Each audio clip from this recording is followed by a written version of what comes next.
angle towards the back, the thing would blow up, catch on fire, right? So the Ford industry decided, that wasn't a good thing. And they had to figure out what to do about it. And the thought was, here's your option. Your option is, we know it's faulty. We know there's this problem. We can recall the car. So they brought people in who basically worked in rooms with no windows, and asked them, how much will it cost us to recall the car at this point? And they gave them the number. Big number. They said, okay, what would it cost us if we don't recall the car? Meaning, there's an expectation that there'll be litigation, that people will sue them because of the thing blowing up and people being hurt and all of that. And they said, well, let's do a simple actuarial analysis. So the first thing we have to do is figure out, well, who buys the Pinto? Well, no one in their right mind buys the Pinto. But the truth of the matter is, poor people bought the Pinto because it was an inexpensive car. Okay, so now of those people that buy the Pinto, that we know is defective, of those people that buy it, and it does blow up, how many of them have the knowledge, understanding, wherewithal to sue us? And they came up with a number. Of those who have the wherewithal to sue us, how many of them have the resources to sue us? Meaning, can they drag it out in court for another 5 years, which we can do? And they came up with a number. And they decided, what do you think? It was so much less to not recall the car. What did they go with? Recalling it? What do you think? That's a real question. Did they recall it? No, they didn't recall it. And when I taught at the university, I asked that question. I said, what did they go with? And my students answered, they went with not recalling the car. I said, no, they went with death. They went with harm. They went with people that were blown up, that were grandparents and mothers and babies and children. That's what they went with. And in that process of talking about numbers, we didn't think about people anymore. You see, and that's when you start looking at who was in the room. There wasn't a woman in that room. There weren't people of color in that room. But perhaps if there had been, someone would say, wait a minute. We can't do this. We're talking about lives here. We're talking about destroying people and their lives.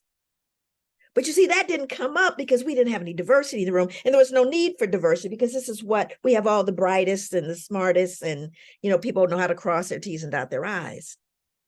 But we lose big as a humanity when we don't have diversity. And that's just one example. There are countless more. But my point here is that when we trivialize diversity as some sort of a, emotional outburst, when we do that, we do a disservice to our intrinsic nobility as human beings. We do a disservice to humanity. And so, again, we engage in these conversations, and Peter knows me. So, I'm always going to go, are you sure you really want to have this conversation, right? Because what I'm going to try to do, when I said that, I walk out, let me give you an example. When I said that I don't believe that in my experience out there's a moral barometer that's running the country or institutions off, there's just no moral barometer. It was interesting because I was having a conversation with my granddaughter, and she and her friends were looking at these pictures, different outfits on, God knows what it was. I don't even know what the thing was they were looking at, but it was on Snapchat or something that I don't even engage in. And I kind of leaned over and was looking, and they were all pointing out the little outfits. And I noticed, I said, I'm quite different. You got to understand, I'm 66, right? But I grew up, where all my parents and everybody thinking we were crazy. Our hair was too long. We wore big heels and bell bottom, there's always something. So I'm trying to appreciate that cohort difference, if you will. But I'm also trying to lean in to that moral barometer. So I look at it and I'm looking at the little skirts that the girls have on in the pictures. And I'm like, I said, can you tell me what a skirt that is too short looks like? Just too short. And they all kind of paused. I said, is there a skirt that's too short? Oh, yes, yes, yes. Now, from my vantage point, all of the skirts that were in the little picture were too short. If a little lean and there may be pubic stuff showing. Okay, I'm like, I don't get it. And then we had a deeper conversation. Because, I raised my children, my grandchildren, they're Baha'is. That's our faith. And of course, nobody is being surveilled. You have part of the being a Baha'i is you have to, come about dealing with your life for yourself. This is not one where, folks are following you around trying to figure out what you do. That's between you and your faith and your commitment to it or not. The only thing that I've always said is that I live by a standard. I have a standard. I really fall short of the standard. Let's be clear. Joy does not meet the standard that I accept as one that I want to embrace as a human being. Does that make sense? I see the standard, I believe in the standard, but I don't always meet that standard. However, my standard does not move because I don't meet it. I don't start changing it around and fixing it up and go, well, it's not that good of a standard anymore. Let me just, think about it. Lying. And we all know that lying is probably not a good thing. Thou shalt not lie has had a 100% failure rate. Okay, it's a failure. So someone could conceivably say, well, nobody's really able to do it. Why don't we get rid of it? Should be able to lie because nobody can meet the standard. And what I said to my granddaughter is I said, whatever your standard is, it doesn't, at least for me, my standard can't move, even if I fail it. Even if a bunch of people don't like it does not move. And so I said to her, modesty is a virtue. Modesty. How does that show up in your life? How does that virtue show up in your life?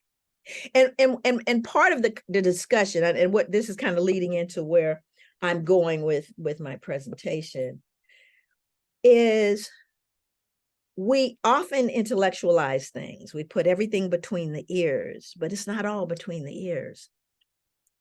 And I wanted those young ladies to start thinking about just the virtue by itself. And how does that show up for you? And why? In what way?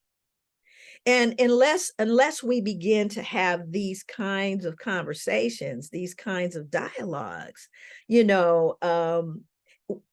may not even cross their minds because they're following a structure of experience and reality that does not access this part of the standard.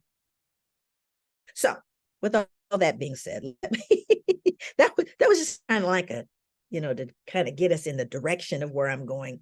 And it's probably gonna go all over the place because Peter told me that, I have a lot of room here. So I'm excited about that. And I am also going to, ask folks to engage. I don't have, I would love for us to engage about some of these things that I'm going to share. I probably skip around, but I'm going to share my screen because I can. Okay. And let's get rid of this little thing. I know I can do the panel thing. How do we do this? Let's see. All right. How do you make this thing small? I know there's a way to do it. Nope. How do I get rid of the you people? I'm trying to figure out how to shrink you, but okay, that's all right. Let me do this. Maybe this will do it. Nope, that didn't do it either. Let's see. Usually I can, let's see. hide names, or I don't know, hide video panel. How about, there you go. Look at that, like magic. That's not where I want to be, but all right. I don't know why I started there. So here is, I was trying to kind of fold together conceptually what I'm trying to talk about with you today. I call this creating a Baha'i blueprint for social justice and healing, applying Baha'i principles to issues of social justice, restorative justice, and the necessity of human diversity for ecological sustainability. And that ecological piece is really broader. Well, ecological is broad in itself, but really encompassing various levels of reality and various levels of life, right? And when I say a blueprint, I'm saying something that's deliberate and intentional, not something that we kind of just believe or hold or have ideals about, but something that has practical application. So here's what I believe. And this is the absolute truth. In my work as a professor at Portland State University for over 25 years, in my work in community, my work in dealing with social justice, my work with healing, my background is that I have 4 degrees. I have a degree in communication, a master's degree in social work, a master's degree in clinical psychology, and a PhD in research. So I tried to make certain I really filled in all the boxes because I wanted to be able to show up anywhere and everywhere I wanted to. And it afforded me that ability to do that. And through it all, every single one of them, I was growing as a person. Well, one of the fundamental principles that I had working, for example, working with sex workers. I worked not directly with sex workers, but I was working with something called the Council for Prostitution Alternatives. And I worked with adolescent and adult male and female sex workers. And the goal of the program was to offer an opportunity to folks to move out of that lifestyle. Because I always had to say to people, when people go, it's the oldest profession. I said, I don't know a single person that at 18 said, you know what? I want to start hoeing. Okay, I don't know anybody that's done that. My experience working directly for 5 years solid with this community of people was pain and suffering and abuse and neglect and addiction. It wasn't a professional choice. I mean, that's what we do, I guess, to make it seem okay. And so I always employed this one Baha'i principle, and that is that truthfulness is a foundation of all the virtues of the world of humanity, because I truly believe, and it is my experience, that it is the secrets that make us sick. Now, what do I mean by that? So we had a host of rules. And if anyone has ever had to deal with social services, God help you. I mean, there's all of these rules. Don't be, if you're 5 minutes late to your appointment, if you didn't cross the T, there's always all of these rules. And the only rules I ever had for anyone I work with was just tell me the truth. That was it. And I would get written up for that, of course, but I would say, tell me the truth. Because if you don't tell me the truth, then I can't trust you. And if I can't trust you, then I can't develop a relationship with you. Now, let me stop sharing for a moment. I could tell this is going to be lengthy. That becomes important in my profession because I'm supposed to say I can't develop a rapport with you. And the people I was working with weren't interested in a rapport. The people that looked like me were most certainly not interested in a rapport. They were interested in a relationship, which was oh, no, that's a boundary issue. You're not supposed to develop a relationship. But you see, my profession did not include in its assessment of professionalism who I am and how I move through the world and how people that are Black move through the world, or how Indigenous people move through the world. So when I was in my meetings, I would go rapport. When I was with my clients, I would say relationships, because I knew that that was the appropriate thing to do. And it turned out that it really was. I had the highest success rate of any case manager in the city. Okay, so, and they wrote me up every week. Trust me, because Joy had boundary issues. So I digress. But I just wanted to say that, because when we're trying to help people, right, and we're talking about, social issues, right, we're talking about social justice and what that looks like and what it means. And until you are shoulder to shoulder with folks, and if you're not on the ground, it becomes increasingly cerebral and intellectual. And I couldn't deal with that. I had to deal with what was in front of me. All right. So I'll go back. So one of the things that the faith talks about, and I'll just concentrate on this last quote down here. It says, "It is not advisable to show kindness to a person who is a tyrant, a traitor, or a thief, because kindness encourages him to become worse, does not awaken him. The more kindness you show to a liar, the more he is apt to lie, for he thinks that you know not while you do know. But extreme kindness keeps you from revealing your knowledge." So again, sometimes when people think about, again, we have these things about virtue, and we have these things about, being correct or fair or just. And I think we have to appreciate that there's a lot more to it.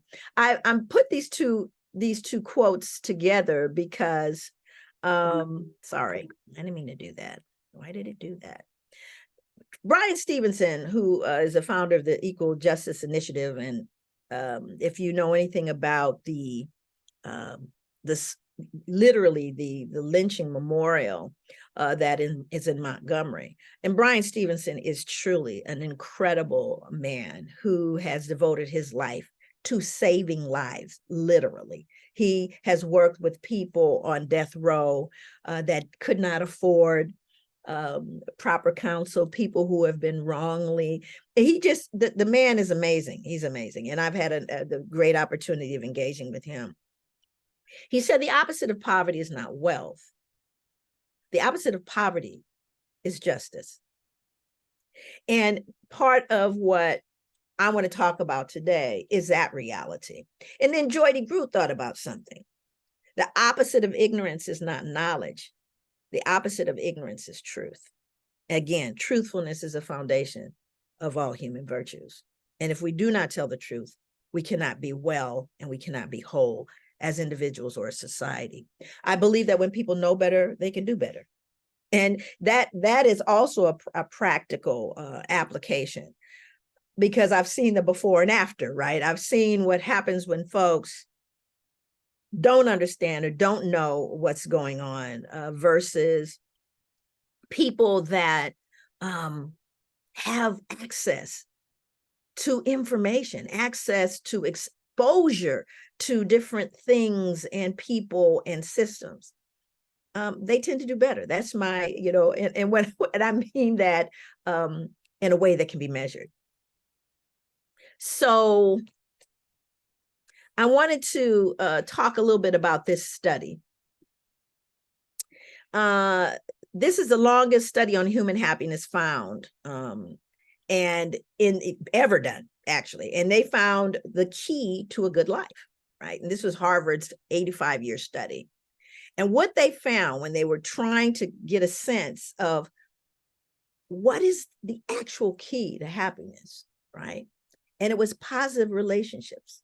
And those positive relationships keep us happier, healthier, and help us live longer. I'm going to say that again. Positive relationships keep us happier, healthier, and help us live longer. Now, the reason why I want to unpack this, you'll see in the next slide, but I started off by talking about I want to develop relationships and not rapport. Even though I am in a therapeutic relationship, if you will, I want us to be able to trust one another, to feel safe together, right?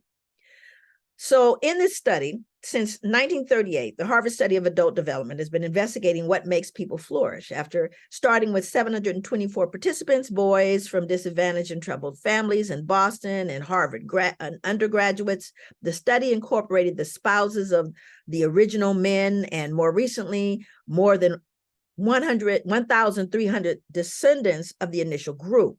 Researchers periodically interview participants, ask them to fill out questionnaires, and collect information about their physical health. As the study's director, Bob, and associate Mark, Director Mark, we've been able to watch participants fall in and out of relationships, find success and failure at their jobs, become mothers and fathers. It's the longest in-depth longitudinal study on human life ever done. And it's brought us to a simple and profound conclusion. Good relationships lead to health and happiness. The trick is that those relationships must be nurtured. Again, speaking to that whole notion of when people know better, they can do better. We don't always have access to that human capital that allows us to flourish as human beings. And I wish I had more time because I could really go more in depth on that one. So you've often heard this statement, it takes a village. Lord God, I've heard that so many times by people who have never been in villages. It just it irritates me because, and the only reason I say that is, when I go to different countries, when I spent time in one of the 7 countries in Africa, I always go to the villages. No matter where I go in the world, I'm looking for the people. First of all, they know where the best food is. Okay, that's the other thing. But it does take a village and positive racial socialization. Now, my area of expertise is looking at generational trauma. I have a very specific focus on people of African descent. I also work with people of color all over the world, but my focus of attention are the people that look like me, that I found in my profession, in those 4 degrees that I talked about, none of which actually prepared me to work with the people that look like me in a way that was meaningful, in a way that allowed them to flourish. That's very real. And so when I wrote my book, which is called Post-Traumatic Slave Syndrome, America's Legacy of Enduring Injury and Healing, oh my God, it just wrinkled so many foreheads because it was like, how dare you look at yourself? And the only thing that I think troubled them the most is I didn't need their permission to do so. Because I knew that there was something that needed to be looked at. So positive racial socialization, I'm going to talk about. I'm not going to have a lot of time to talk about my post-traumatic slave syndrome unless somebody asks a question about it. But I want to really focus on the individual, the family, the group, the community, and institutions. This is a village. And we have to recognize that if we want to have social justice, if we want to create healing, fairness, however you're looking at it, you have to look at all of those levels in order for us to heal the village. So what is positive racial socialization? Dr. Howard Stevenson, by the way, brother of Brian Stevenson, and I've worked directly with Howard, he's really good people, postulated that racial socialization is one of the ways that cultural values are transmitted and can provide, sorry, didn't mean to do that. I'm trying to move this bar that's just driving me crazy. I know there's a way to shrink and make this bar disappear, but it doesn't show up on here. Let me see if it lets me. Hide floating. There you go. Now, because it was in the way. Takes me a while, navigate these things. Anyway. He postulated that racial socialization is one of the ways that cultural values are transmitted and can provide children with a more positive perception of themselves. Stevenson and others concluded that racism is an intrinsic part of the fabric of American society that cannot be ignored, and that racial socialization by parents can act as a protective factor for their children. When one's group has been stigmatized by the majority culture's negative appraisals, it is encouraging for African-American youth to be told by members of their own group that the assessment of the dominant culture is fueled by inaccuracies and bias, and cautioned not to internalize this perception. Within the group, youth are given reassurance through acknowledgement of the strengths and accomplishments of their culture. So this, again, this is intentional. Now, let me, how do I get out of here? That's not how you do it. There's a way. Escape. Stop sharing. There we go. I had to bring the bar back. Now I got to get rid of it again, but that's the way it goes. So when I talk about things being pragmatic, in other words, something that you can actually apply, as opposed to kumbaya, can't we all, we are the world. It's really one that says who I am, how I move through the world is a part of an intrinsic nobility that has been given me, God-given. In other words, I don't have to earn this right to be treated in a particular way, for example, with respect and dignity. I was born deserving respect and dignity. That's not something I have to earn. And so part of what we talk about when we say deliberate positive racial socialization, one of the things that people who don't work with people of color, or specifically African-American people, well, I don't understand. Why are you bringing up race? In other words, their perception is don't talk about it, everything will be fine. Yeah, no, that's not true. Matter of fact, all the data, the research shows the direct opposite. That in fact, by engaging and assuring folks and shoring them up about who they are and how they are, it becomes very important in their development, mental, emotional, spiritual, physical development. It actually is. And so again, intentional, not just words. So when we talk about positive racial socialization, what does that look like? How do you actually share that? How do you teach that? How do you provide that? Well, positive racial socialization, starts very early. And I have pictures, it's not in here, but I have pictures of my granddaughter when she was a little baby, my grandson when he was a little baby. And there are these books that I sent my daughter, and that my daughter sent back to me to show me that she was sharing the same kinds of books. And one of them was called, I Love My Hair. I love my hair. And on the front of the book is this little girl, and her hair is just kind of blowing, and she's saying, I love my hair. And in the book, it talks about all the different ways that she can wear her hair. Now, you may think about that and you go, well, why are we talking about, I love my hair? And why would it be necessary for a little black girl or a little black boy to be able to say, I love my hair? Why is that necessary? Because we were told for 300 years that there was something wrong with our hair, and there was something wrong with our skin, and there was something wrong with our lips, and there was something wrong with the shape of our bodies. And that wasn't something that stopped. Okay, that has been consistent. And it's one of those things that, for example, it's amazing. I was in Europe, and I was going through a department store. I don't know which one it was. And this woman was beginning to, she was dropping, like the little gift things in the bag, right? And I said, what is that? And she goes, oh, it's skin lightening. I went, yeah, no, I don't. Her assumption was that I wanted a skin lightener. Are you hearing me? This wasn't like, way back.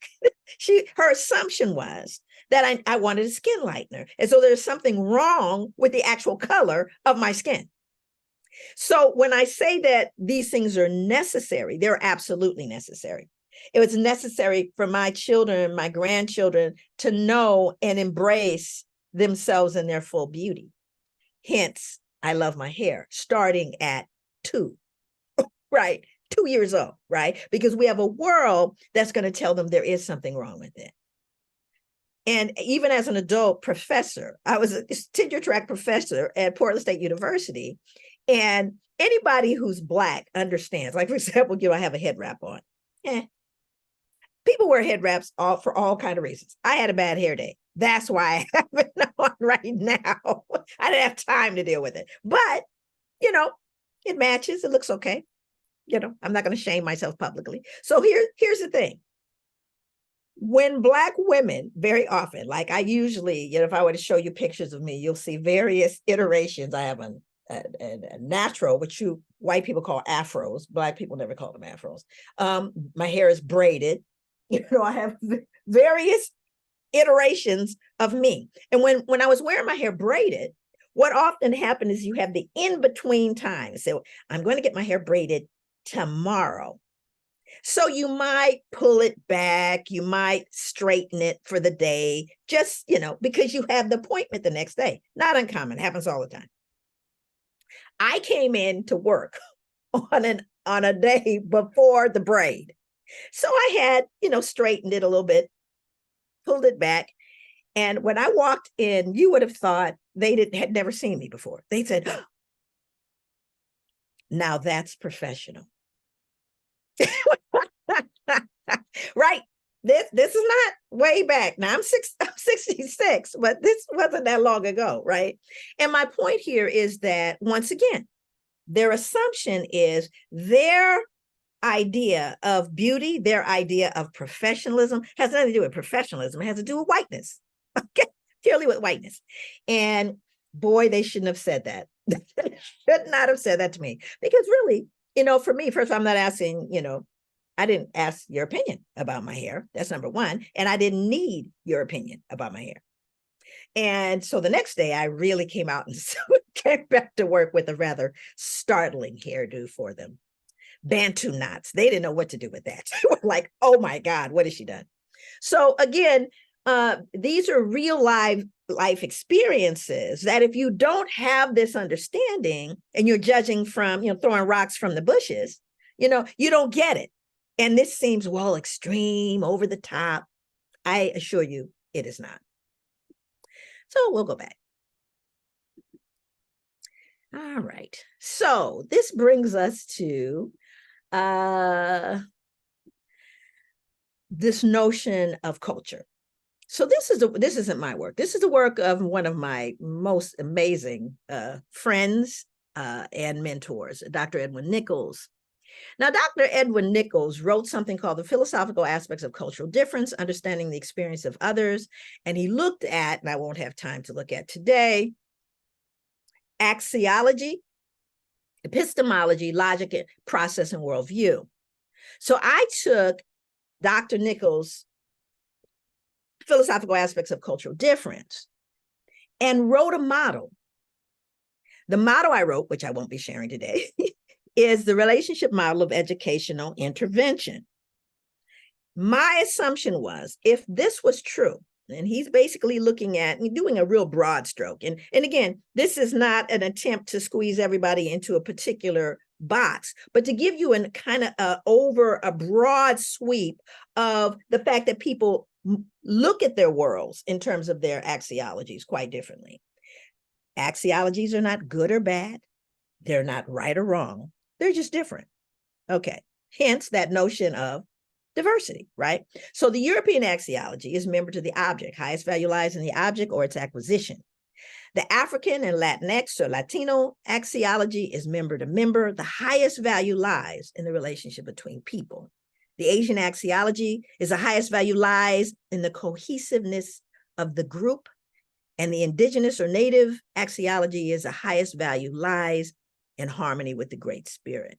Now, what Dr. Nichols does is, of course, he operationalizes this, and he spent significant time in all of these particular cultures. As a matter of fact, Dr. Nichols wrote his dissertation, and Dr. Nichols is now 93, I believe.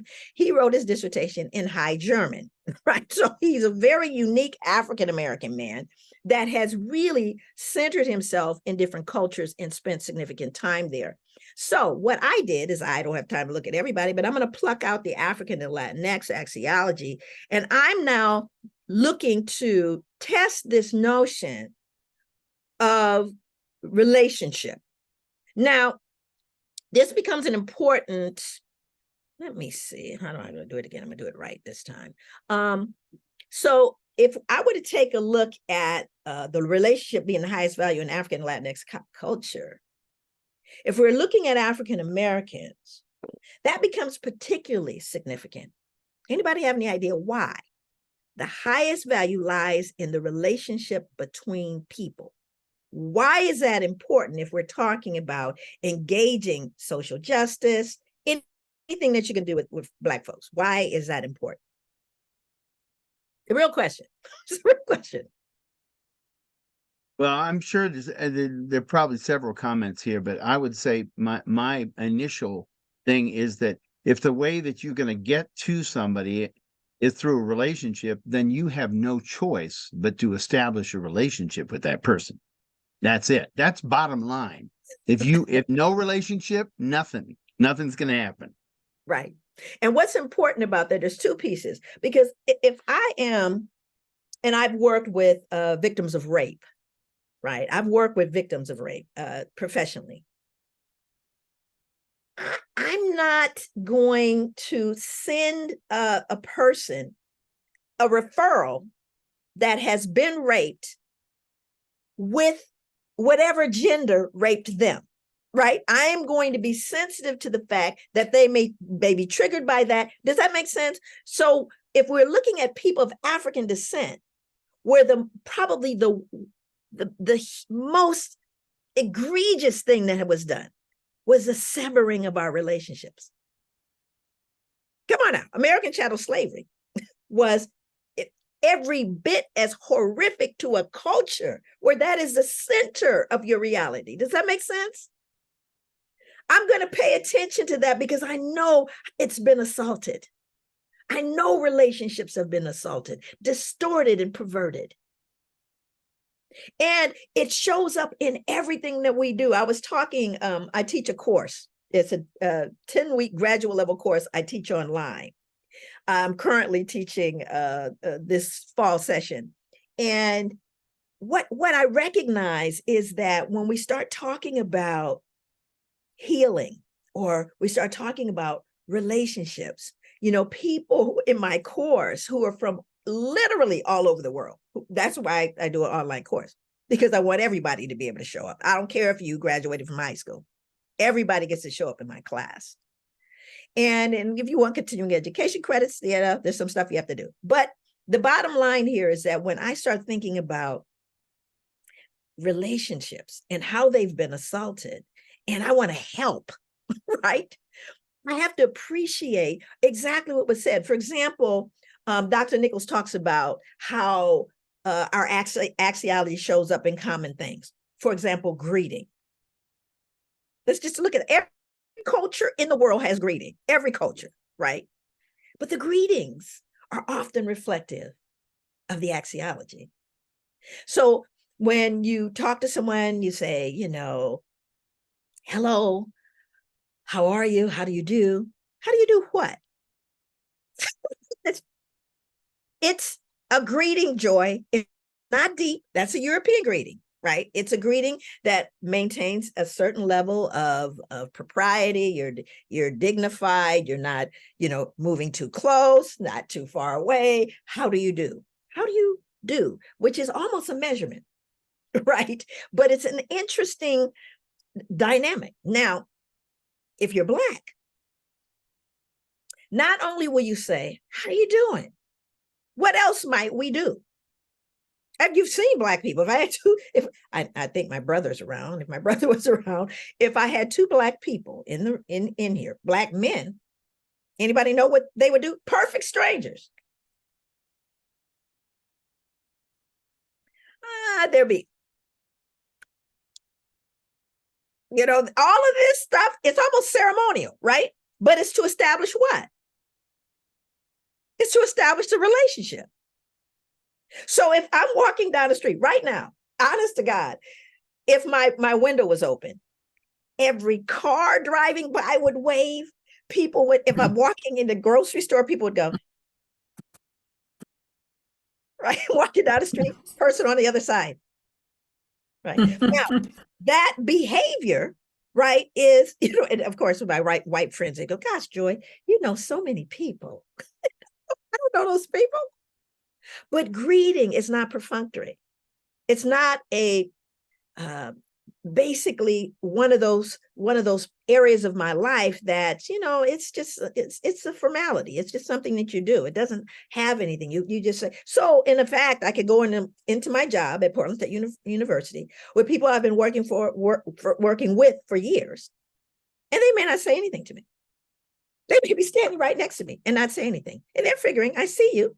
so I don't have to say anything to you. And I'm going, well, hello, good morning, right? Because they think they can start a conversation without saying hello, good morning. Because their focus is not on the relationship, it's on the object, which is the job. Nothing personal here. There's nothing, it's not personal, right? But for me,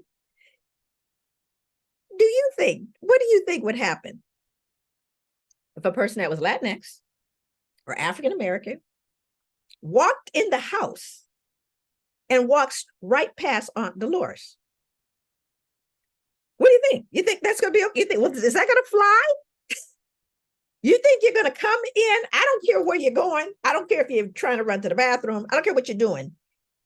You didn't say hello to Aunt Dolores. Have you lost your mind? Have you lost your natural mind? Because it would be disrespectful to do so. Now, maybe, people have, I've really done a deep dive in terms of looking at the kinds of things. I just admitted somebody. I don't know if I was supposed to, but I did. Because they wanted to come in. So anyway, I don't, when I look at people and I engage with people, I show up authentically, right? Now, of course, I'm definitely going to stay in the parameters of what is professional, what is appropriate, but I'm also going to be authentically me. And I think that when Black people see other Black people, there is a joy that happens. There is a joy and there is a feeling of exhale because I see you. And in fact, that's what this is. What that is, hey, sister, if nobody sees you today, if you feel invisible today, I see you today. I see you. And in fact, people who also know that I've traveled to 7 countries in Africa, and the longest time I spent was in South Africa, where the actual greeting in all of the different tribal languages that where I was, translated into, I see you, which, by the way, Avatar picked up on. The movie Avatar, the blue people were Black people. I'm just saying. The blue people were Black people. They picked up on it and they literally injected it into the film because it really was a legitimate part of African culture, is to say, I see you. And that becomes important in a world that makes you invisible. Right? Practical, not philosophical, practical. So when I had clients, when I was doing work in various areas that I would be doing work, and I would have people of color in particular waiting in the waiting room.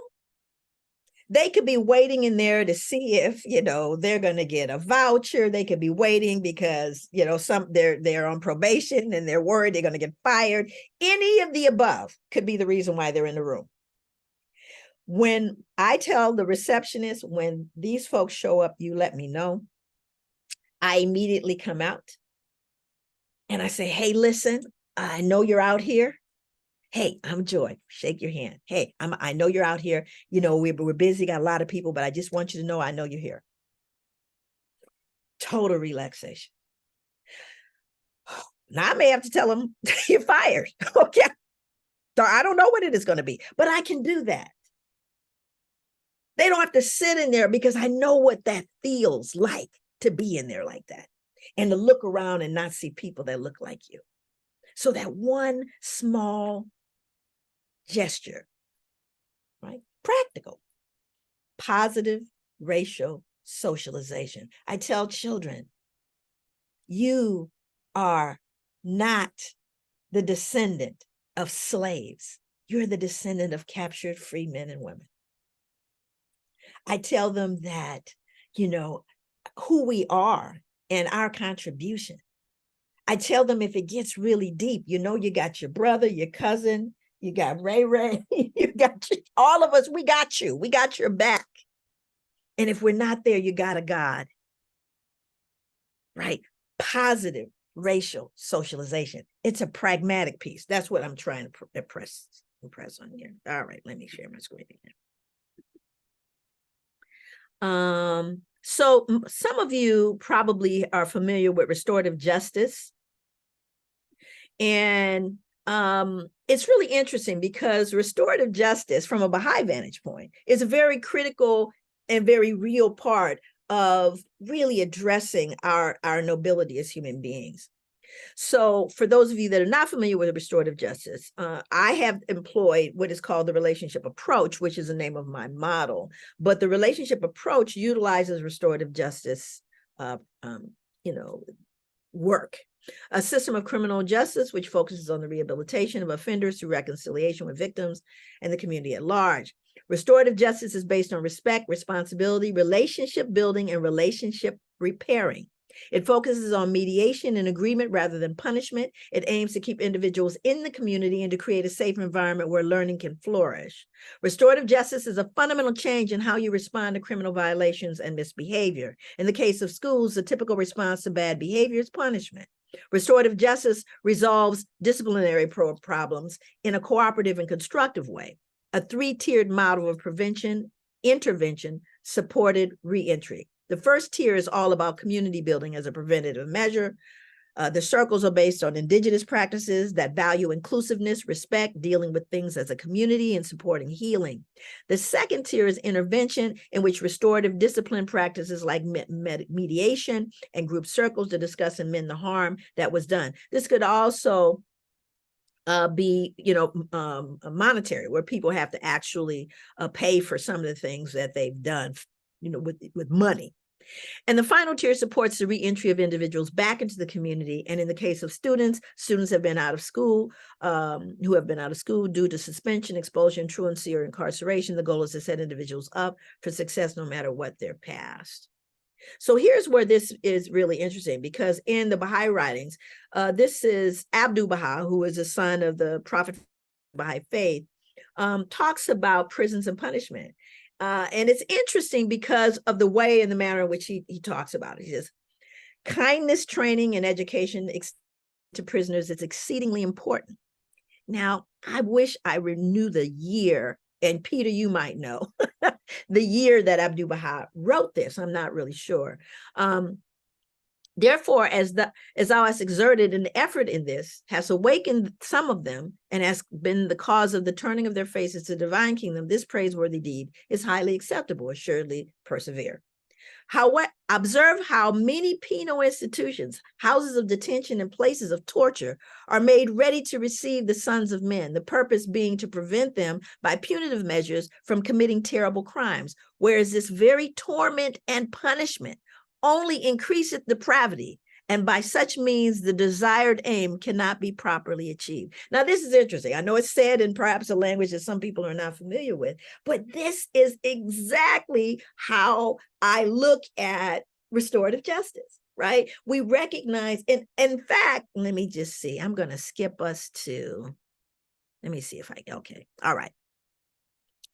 I'm going to go back to those other slides, but I want to talk about this. This is my research, right? So it took me 6 years to actually produce this research. Now, I'm going to kind of tell you what this is all about.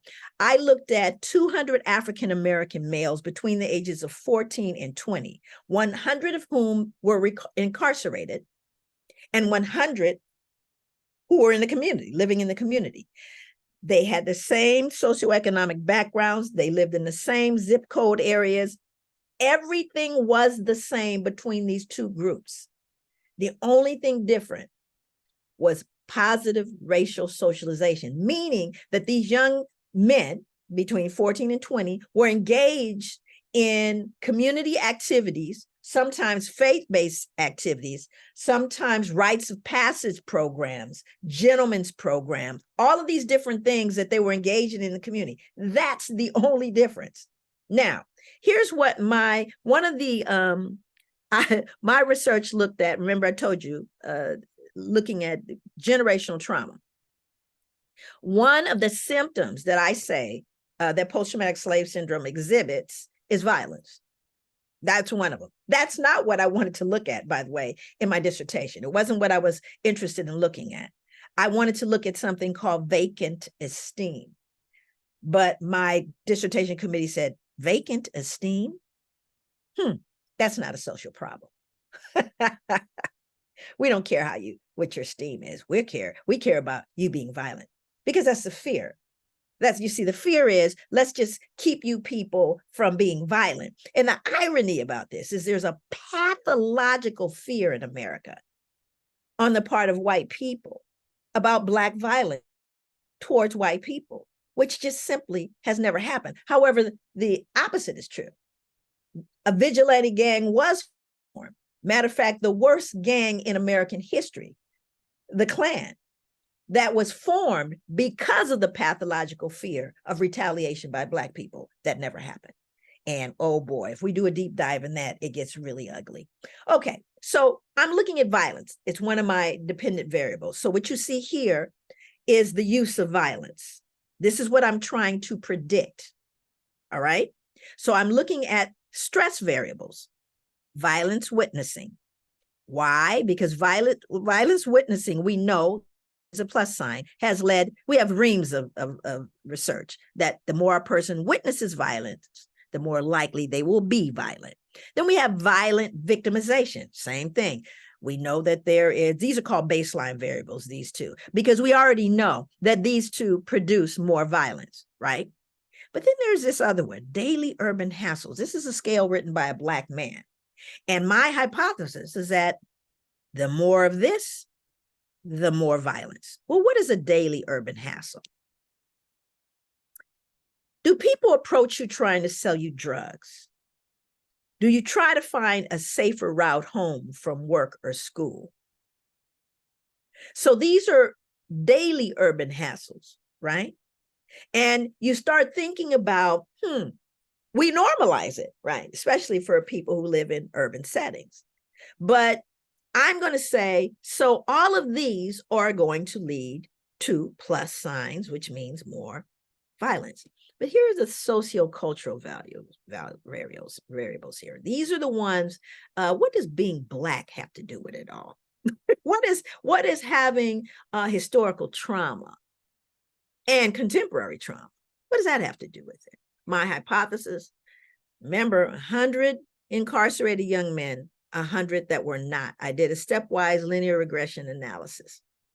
I said, hypothesis, the more positive racial socialization a Black young man has, minus sign, the less likely they're going to be violent.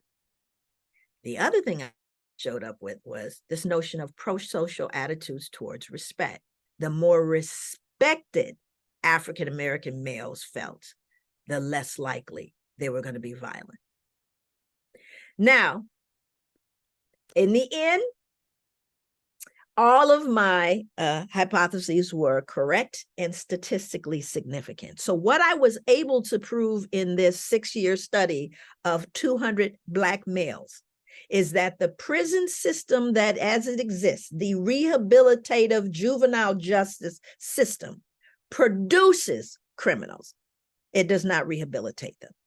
And a large reason for why that is so is because they have never considered these sociocultural variables. Okay. So, integrity in the moment of choice. Quality of life depends on what happens in the space between stimulus and response. And I think that let me come out of here for a moment to kind of talk about what I mean. And I love this book. If you know anything about Stephen Covey, he was an incredible man. He's passed away. But what does integrity in a moment of choice mean? And I love that because people we're always show integrity when we all together and it's a good space to do it. But let me show you a very small notion of what that looks like. You know, when you drive, especially when I was teaching at the university, parking was a nightmare. Everybody is trying to find a parking spot. You got people, that are waiting for the class hoping that somebody's going to come out. So I drive in and there's a car that is right in front of me that is waiting. And as I come in, the car is getting ready to go around and circle back. Well, the moment they get out and they circle back and they're coming back around, the car pulls out in front of me, right? Now, it's a free world. Nobody owns the parking space. I'm there, first come, first serve. But I know someone was sitting there. I know the car that's coming rounding the corner was sitting there before I got there. Integrity in the moment of choice. And I let them take that space because I knew that they'd been waiting much longer than me, maybe, right? So it's not when everybody's looking, it's when folks aren't looking. Are you exhibiting integrity in the moment of choice? And that is, to me, how social justice happens, right? There's a story, it's viral. It's about me. And this story went viral, not because I put it out there. It's because a real dear friend of mine who videotaped me telling the story put it out there, and then it went viral. 35 million people have seen the video. It comes back around every now and then. It always cracks me up when I see it. But it's a story of me and my sister-in-law, who's a Bahá'í, who's half Black and half white. Okay, you got to keep me on time too, Peter. Yeah, I mean, just, because I will lose track. I'm trying to pay attention. I don't want to, drive people nuts here. Okay, so Kathleen. You just go as long as you want. Oh, yeah, okay. Right. So my sister-in-law, Kathleen, half Black, half white, looks white. We grew up together, right? We raised our kids together. Our kids are first cousins, right? We're in a store in Troutdale, Oregon. That should tell you something right there. Okay, what was I thinking? But I'm in Troutdale, Oregon, with my family, and we're in a Safeway store. And Kathleen, now just to tell you how long ago it was, we were writing checks. Right? Nobody writes checks anymore. So Kathleen is in front of me. I'm right behind her. And my daughter, Bahia, who's about 10 years old at the time, is right next to me. Behind Bahia are two older white women. The checker, the woman who is, at the cash register, young white girl, strawberry blonde, 20-something. Kathleen walks up and the girl goes, "Hey, how you doing?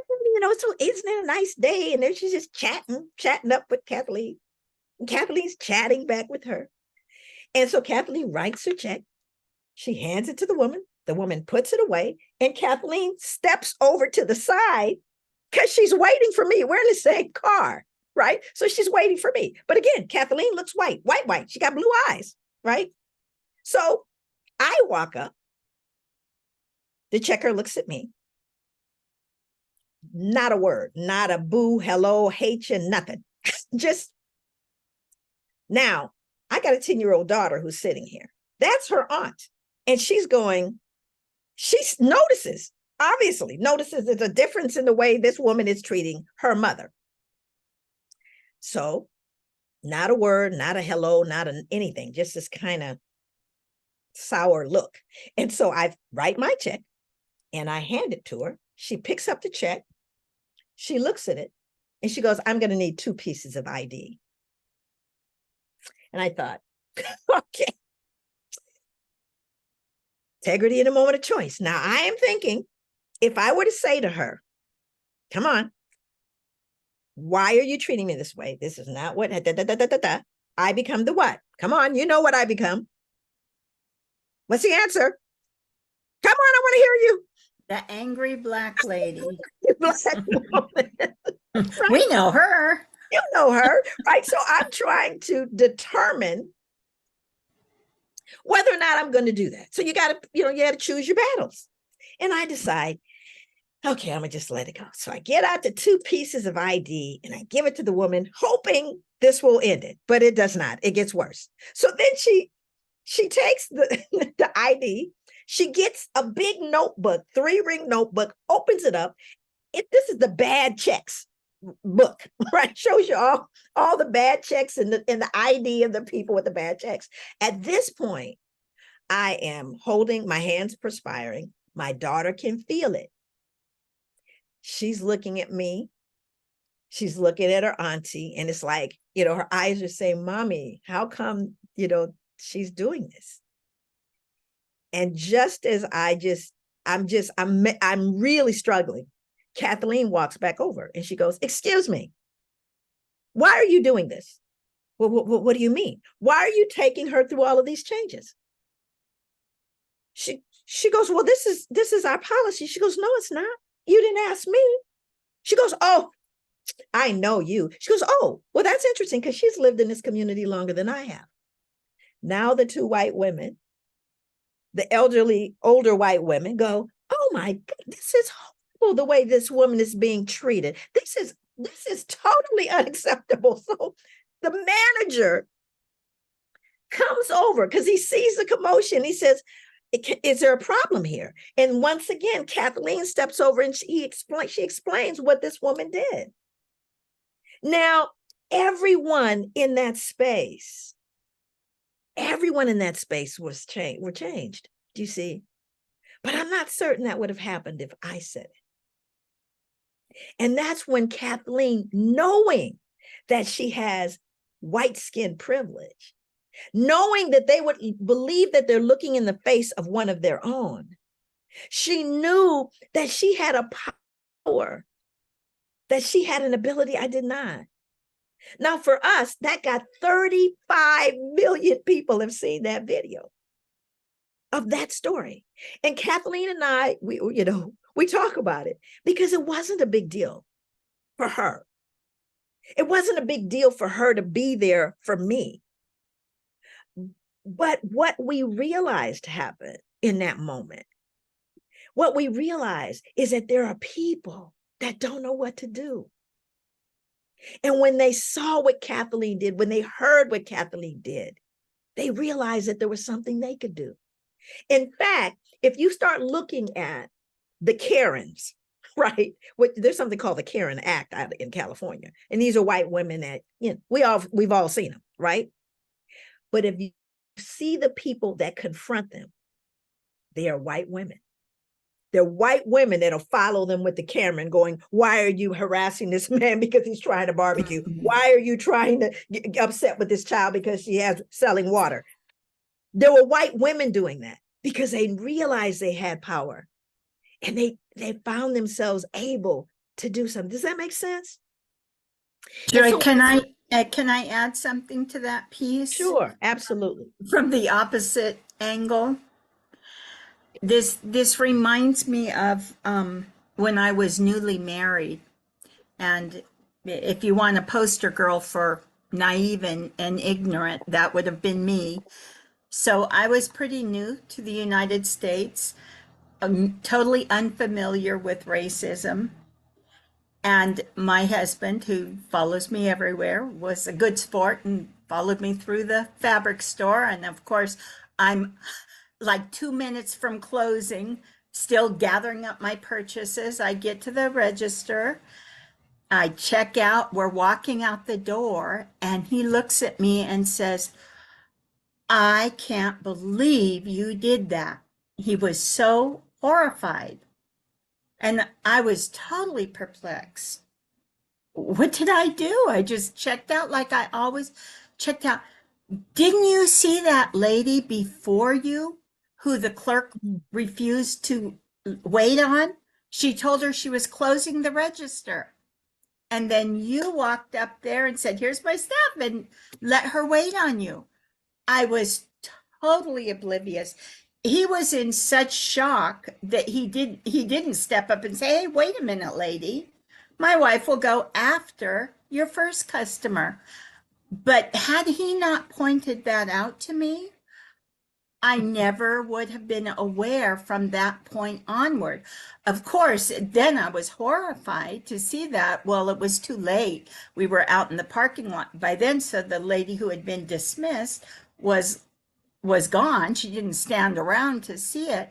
But I am so grateful for, well, he maybe could have been more gentle in his chastisement, but there was no way from my upbringing, where I was the minority my whole life, I was the only white-skinned girl in the villages, that I would have been sensitive to that.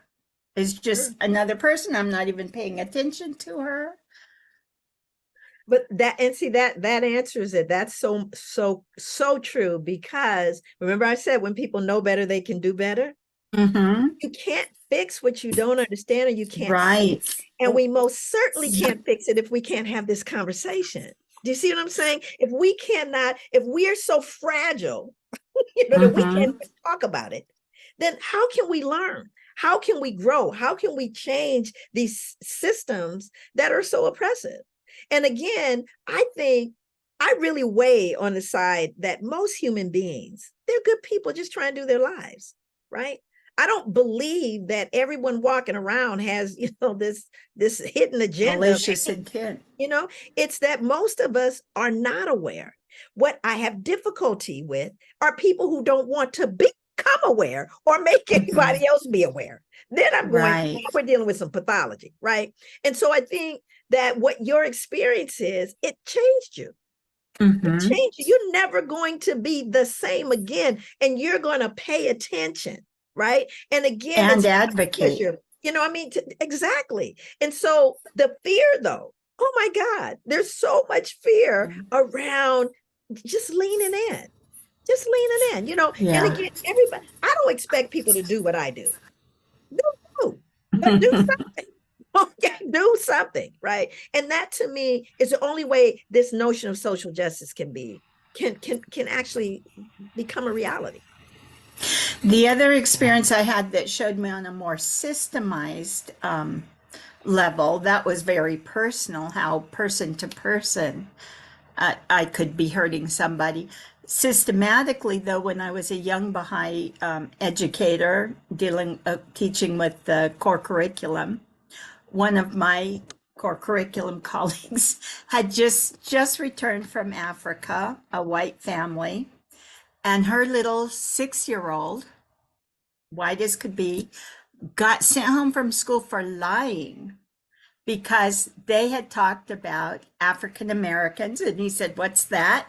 And she explained, "Well, that's someone from Africa who's an American." "Oh, I'm an African American," and he would not let it go. From his perspective, that he fit the definition, and the teacher could not see that any other way than that he was a little liar. Wow. And again, that also speaks to our understanding of humanity, of humankind, and the real diversity of human beings and children. Speaking of children, I wanted to share something.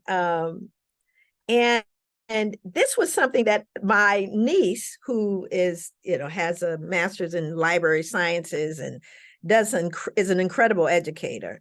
She sent this to me last night. And it blew me away. She said she was teaching a course or she was doing a presentation at a school in Oregon, a middle school. Now, everything that's happening now is they're trying to shut down history because it's going to upset white people and white children. It's going to, I don't know, upset them, hurt them. We just can't talk about Black history, right, at all. It has nothing to do with critical race theory. It's literally history. So here's what she said. I went to Sunnyside Elementary to talk to the middle school students there. I told them about Benjamin Lay and Phyllis Wheatley. I also showed short films at the end of each lesson. I gave them a worksheet.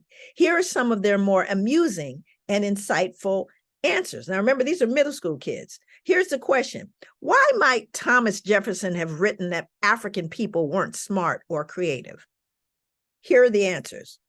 He was jealous because they weren't allowed to go to school. And when you have power, it's easy to objectify people with no power. Because if people started thinking that, then they might start thinking that they were people and not want to enslave them, which would lose him slaves and a lot of money. Because he was jealous and he believed that Black people couldn't ever learn or be important. Because that is what he wanted people to think. Because it's easier to objectify people if you think of them as lesser than you. So he could look better or feel better about himself, feel more superior. because he's racist, because they didn't give them an education. This is what the middle school kids were able to respond to. There is no injury here. What we are hearing is what the fear is. The fear is that they will know, that they will understand, and that they won't accept it any longer. And it's so interesting because I'm sure that wasn't her intent. Her intent was to really share with them some really critical, important folks that have done some things historically. I'm sure that's what it was. But those were the answers. They were so clear. They were so insightful. Not harmed, beaten down, fearful. No. And it is this that they are afraid. They're afraid that their children will have outgrown them. And they have. So I think the potential for us to grow and change is there. That renews my hope in humanity, right? These were the majority of these kids, almost all of them were white kids, right? So these are kids that are thinking about this stuff. And let me tell you, if you really want a child to do something, if you want them not to do it, go on and tell them they can't see it. They can't read it. They can't. They're going to go, okay. Matter of fact, I think that more of my book, which was banned along with everybody else's books, they actually became more interested in it. So it's just like a backfiring thing. But anyway, I want to move on. We'll come back so we can talk, but I want to get to some more of the meatier pieces of what I want to talk about here. I can't believe this is only where I am. Okay, let me hide these things again. Somebody keeps coming in and out. I keep readmitting them. I'm not sure. Yeah, it's Daniel Stee. He's got a problem with his computer, so he's in and out. I just want to make sure I'm not ignoring him. Yeah, okay, so I wanted to share with you something I used when I was working on the model. I don't know why that thing is there. Let me go back. These are standards that I created, which are called, at this point, the program was called SEI, but you can actually interject any or program or school program. And this is what I wrote in 1990. I wrote this. And the reason I wrote these standards was because I was so tired of the punitive one. Don't run. This big on, you walk into school, big, huge poster. Do not run, jump, kick, spit, use your outside voice, or this will happen if, the whole thing was punitive. I said, why don't we write something that really speaks to their nobility? So I say, these standards are founded upon the principles of integrity and respect. Integrity, because integrity exemplifies truthfulness, modesty, and trustworthiness. These are all virtues, right? Respect, because respect exemplifies courtesy, honor, and reverence.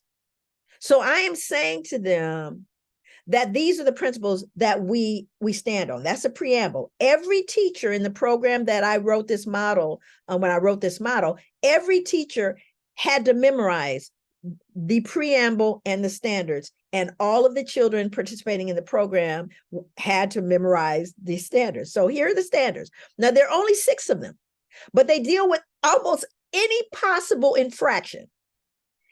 In SEI, we greet each other every day with a smile and a handshake to strengthen the relationship between us. Now, that wasn't just a thing we said, it's a thing we did. So at the door of every single classroom where our managers were involved, our coordinators, they greeted every child at the door with a smile and a handshake.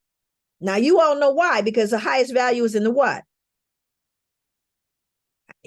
Relationship.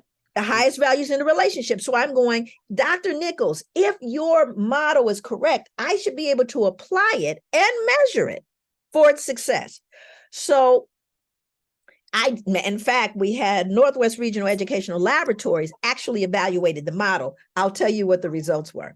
So standard number 2, in SEI, we honor and respect each other. And so we address one another with proper language and speech, right? So that means that you're not going to swear. You're not going to, call someone out of their name, right? In SEI, we value the space of ourselves and others and are careful not to intrude or injure each other. Okay, Yeah, that means no rough housing, no pushing, no shoving, right? And this is elementary, middle, and high school, by the way. Okay. Number 4, we are mindful of what is true and strive to be honest in word and deed. That means you don't cheat. You don't take anything that's not yours, right? We treasure our rich culture.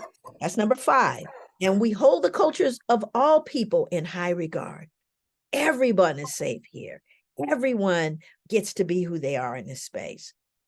Number 6, we strive to reflect our beauty, both inwardly in our understanding and outwardly in our appearance. Now, I'm going to stop sharing for a moment because I need to share something. Joy, what does SEI stand for? Self-Enhancement Incorporated is a program that it still exists in Portland. It still exists. And when I wrote the model for the program, of course, in order for us to get the funding, right, you have to be able to have a pre and post test. So we brought in an outside group to the tune of $50,000 to evaluate my program. We had an increase in grade point average, an increase in parental involvement. We had an increase in overall retention, decrease in negative referrals. That program was able to close the achievement gap. Now, here's what's interesting about that. Part of the reason why this became very important is because these were children that, same school. Now, let me just give you an example. In the same schools, and there were 6 schools total that we dealt with, 1 high school, 3 middle schools, no, it's 7, 3 middle schools and 3 elementary schools that we worked with, right? That's how much money we had to deal with.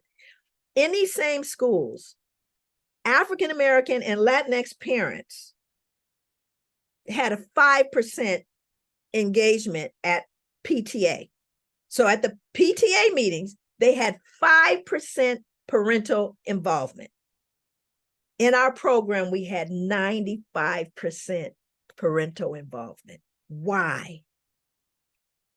Because we had a relationship with our parents.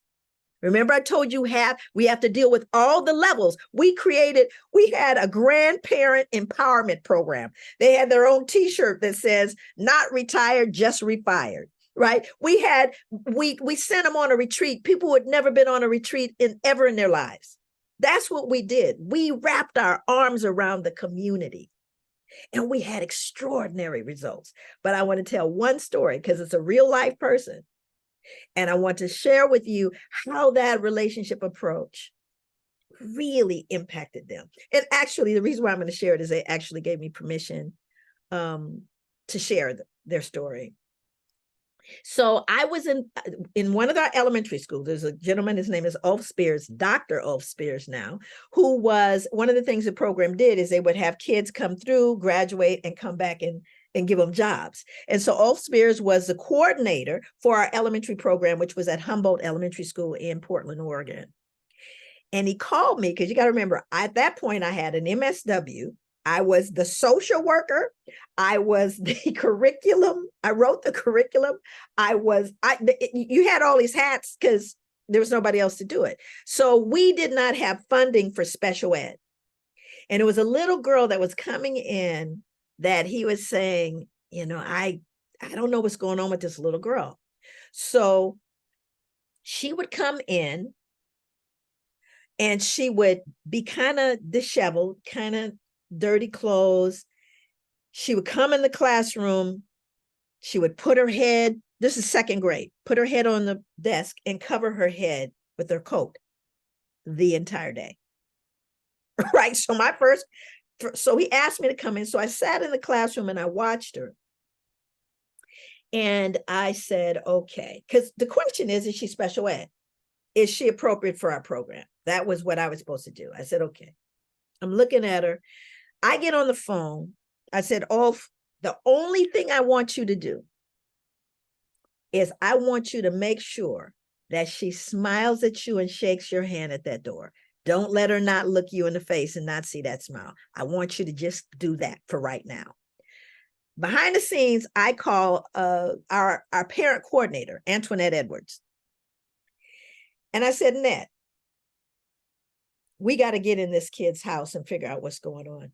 something's going on there. We got to get in there. Now, Antoinette, everyone in our program, in order for us to get the funding, had to have a degree. To this very day, I don't know what degree. Antoinette had no idea. All I knew is our community loved her and there wasn't a door she couldn't get in, right? So, and when it goes in the house, finds out the mother's addicted to drugs, paraphernalia, running men, stuff was happening in the house. So now we don't know what has happened to this young girl, Wazira. So I'm like, geez, okay. I said, Net, I'm gonna reach out to the family. We got to reach out to the family, extended family, because she got the mother in treatment. But now we don't want these kids to go into foster care, right? Because they're siblings, right? So we're trying to figure out, we want to have family, right? We want to have the family be the ones that are fostering them. But these families don't have a lot of money for 3 more mouths or whatever, right?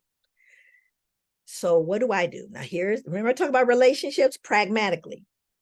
I say to Net, I said, I want you to go to the social services department on 84th and talk to Sylvia. Okay. Why am I sending her there to Sylvia? Because I have a what with Sylvia? I have a relationship with Sylvia. I know how Sylvia is going to treat her. I don't know how she's going to be treated anywhere else. I actually had to walk into one of those offices. I had a client when I was working with sex workers that now is trying to get food stamps. I'm at the window. She realizes we're there at the window and she goes, oh, you didn't fill this out correctly. So we have to sit down and fill it out. We get back up there. The woman yells, did you see the sign? Doesn't the sign say that if you're more than 5 minutes late, you need to reschedule? This is how she's talking to this woman who is horrified. And I looked at her, I said, did you see the other side that says if you feel like you're being treated unfairly or disrespectfully, right? And everyone in the lobby started clapping. I asked for the manager. I said, this woman should be in a room with no windows and she should not be allowed to be near warm bodies. That's what I told her. And that is exactly what they did. They put her, she was very happy, put her in a back room somewhere where she was, looking at numbers. But this is a reason why I said, go talk to Sylvia. Does that make sense? I'm not going to just send you, which is what people do. Well, you need to go to the office and, you need to fill out da. And they go there and they experience what that woman experienced. Oh, we're closed. Remember, that behavior hurts people. So I'm going to send you where I know you're going to be treated correctly. Does that make sense? Right. So now she gets to the family. I call the family. This woman, if you've ever dealt with drugs or alcoholism, this woman had burnt every bridge in the family. We don't have anything to do with her mama. We don't have nothing to do with her mama. We love Wazira, but we're not dealing with her mama, right? Because she had done so much wrong. So that's okay. All we want you to do is embrace these children. That's just embrace a child. So we got a stipend for the family through Sylvia, right? So that they could be family foster. All right. Now, fast forward. Wazira comes to the door. Can't wait to get to the door to see Mr. Spears. She clean clothes, hair is all done, new shoes, all of that. She walks into class, smiles at Mr. Spears, and she goes, puts her head on the desk, puts her coat over the head. Wait a minute, this is not a miracle story. So then, about halfway through the semester, she starts lifting her coat off her head. By the end of that semester, she was reading aloud in her reading group at grade level. That little girl who would have been in special ed. Stay with me.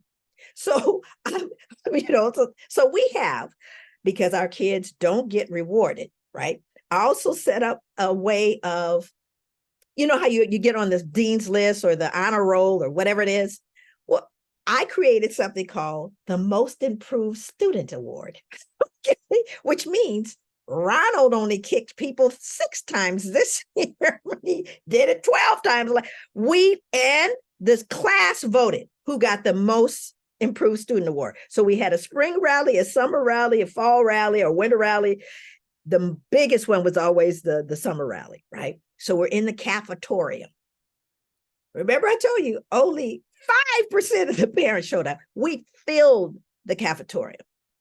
These were parents who were seeing their children receive awards that never had received anything. And in Wazira's class, second grade class, they voted for her as most improved student. So now we make a big deal of it, right? Because we realize that it's amazing when you've not been celebrated, right? So Ulf Spears, first of all, is like 6'11". He probably is 7 feet tall. The kids would hold on to him and he would walk down the hall with all of them, all the kids hold on. They loved him. So what happens is we have a photographer, we have the directors of the program, we have the certificate. Well, Ulf Spears had the program coordinator is the one who announces it, and the kid comes down, walks down the aisle. They take a picture with their certificate. They shake the hand of the director. We make a big deal out of it, right? So Ulf had told his wife, nothing to do with the program.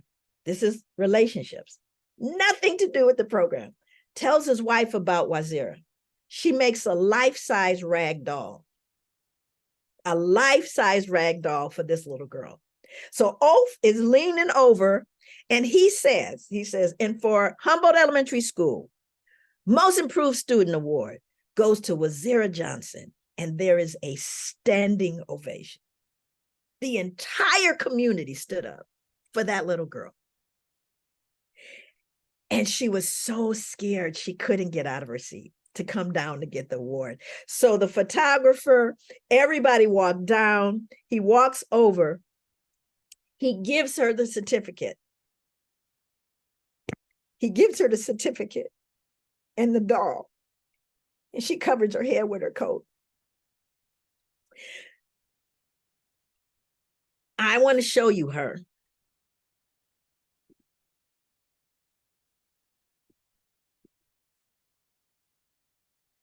Okay, so this is Wazira and her family. Let me tell you a little bit about them. This is her mother, who just passed away this year in her sleep. She ran a halfway house for women. When Antoinette got her in treatment, she started her own program, which she was running until she died, a halfway house for women. This is Wazira, who went to culinary school, and her two sisters. And I share that story, and here is Antoinette. So we were all together a couple of years ago, and I got a chance to snap a picture, because the reason why I think we have these conversations, it's hard for me, I just spoke with Wazira literally a month ago when her mom died. It goes to show you, right? Here's this young woman who, based on how schools deal with what I was looking at, she would have been put in special ed. None of all of the things that happen that is community, that is village, none of that would have happened. Do you understand what I'm saying? And yet, when we went to get our funding, right? Because we had to, you got the city funding, the county, and all city council, all these different people. So I am testifying in Salem, Oregon. I am testifying for why it is we need to have this program and we need the funding. And I told them the story of Wazira. I said, but you don't give us a space. You give us a space that said, did they go from, a D to a C, a B to an A? I said, but you didn't give me a space that says she lifted her head. You didn't give me a space for that. And she can't get an A or a B if she doesn't lift her head. But you didn't give me a space for that. There was nowhere that I can show her growth.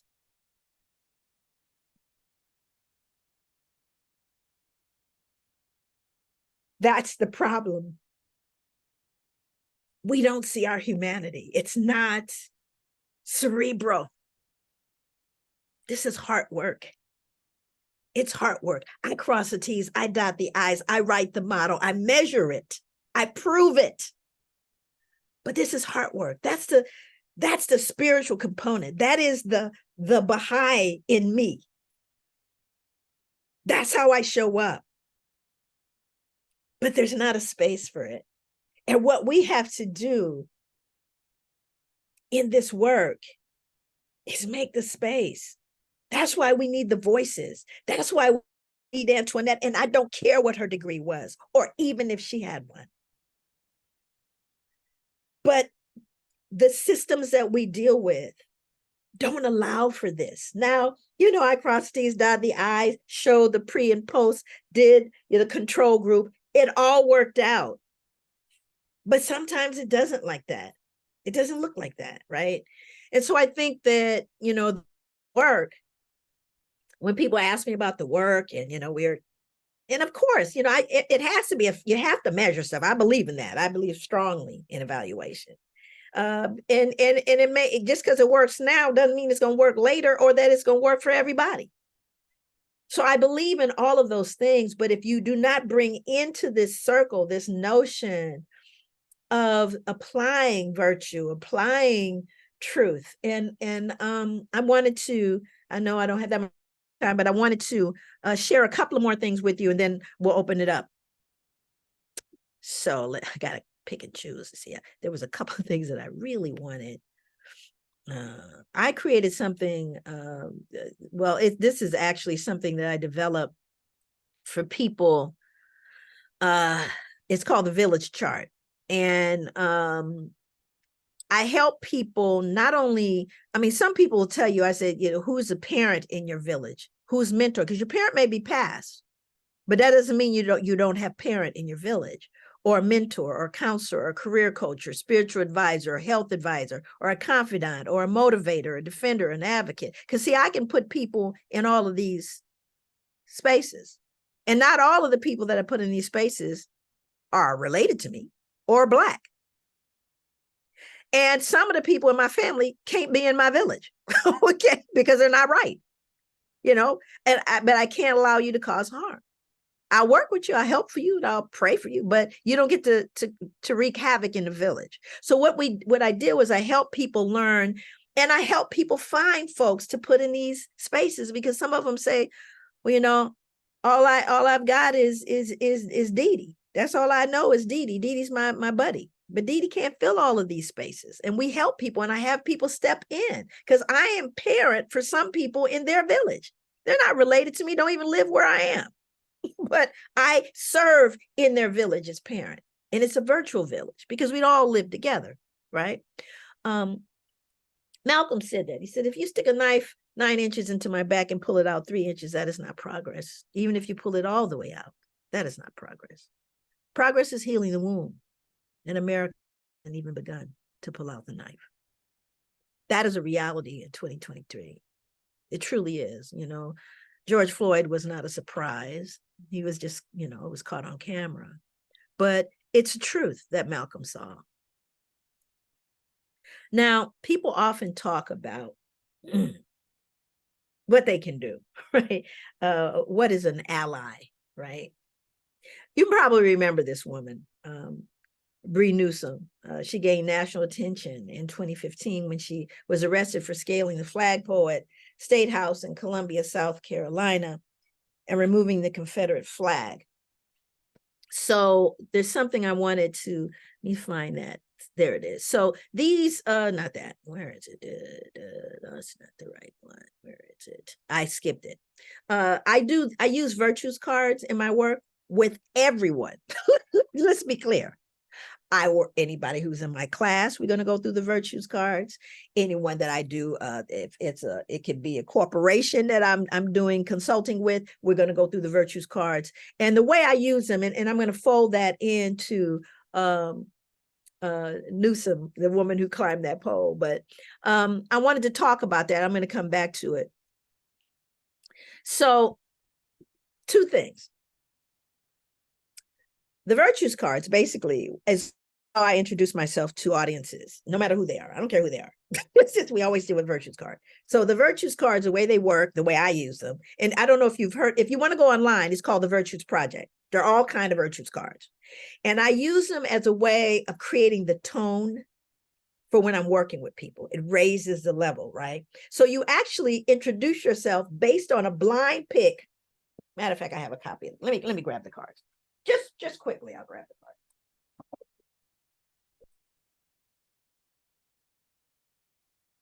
All right. So they come in a lot of different. I mean, I love them, but these particular ones, I have 100 of them. So it basically, you have all of these virtues: tolerance, awe, purposefulness, idealism, charity, wonder, purity, honesty, moderation, reliability, all of these, detachment, orderly. There's a bunch of them. So I do this, and everybody in the room picks one. And we asked a couple of questions. Tell us a little, your name. Why are you here today? What brought you here? What, kind of what you do. And how does this particular virtue speak to you? How does the virtue you pick, whatever it is, speak to you today? And on the virtue, whatever the virtue is, so this is strength, the virtue of strength. It says strength is the inner power to withstand whatever comes. And this isn't religious. It's virtues. You don't have to be religious to believe in honesty, right? Okay. Is the inner power to withstand whatever comes. It is our capacity to endure in the midst of tests. We grow in strength as we tackle life's challenges with courage and determination. We deepen in strength when we choose goodness and practice patience. We stay strong when we recognize that suffering is a thread woven through the design of our lives, not to make us unhappy, but to transform us with grace. And then it says, I practice strength. I have the power to endure my tests. I willingly face the challenges of my life. I have the courage to persevere. I cultivate gentleness and patience. I understand the purpose of suffering. I trust the value of transformation. So this is what the card says. So the person stands up and says, well, my name is so-and-so. I work here. I've been here for that many years. I chose and I picked strength. The way this speaks to me today is. So now you kind of get the gist of it. I do it with everybody, right? So I'm working with adjudicated youth. I've been working with this program for 15 years.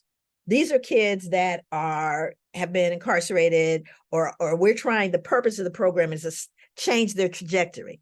They made this mistake as juveniles. We're trying to make certain that we change that trajectory so they don't end up in the adult system. You with me? Real life stuff. So I'm working with ruffians. So I come in the room, and in fact, I had the program hire those of you that know Nwandi, Counselor Nwandi, who is a Bahá'í, who is trained in the virtues training. I had the program hire her because this is what she does. She knows how to do it. So Nwandi comes in, and of course, we've said, if you want me to help your kid, male, female, whoever these kids are, then parents got to show up, because we can't heal without you, right? We know that. So the parents are reluctant because they want them to be in the program. I said, but but you got to show up. So all of them come in. We have the parents and the kids, right? And the kids are like, some of them are gang members, all kind of stuff.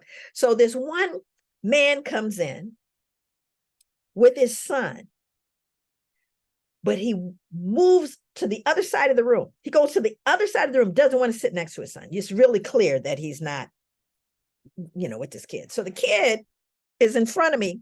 He has a hoodie. He puts his headphones on, puts his hood over, and leans back like this. And I walk over to him. I said, hey, listen, I'm going to need your attention for 45 minutes. After that, I'm out of your life.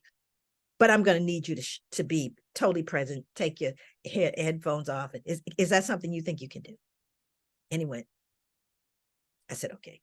So everybody in the room stands up, right? They tell or not, they would pull their cards, say, hello, my name is so-and-so,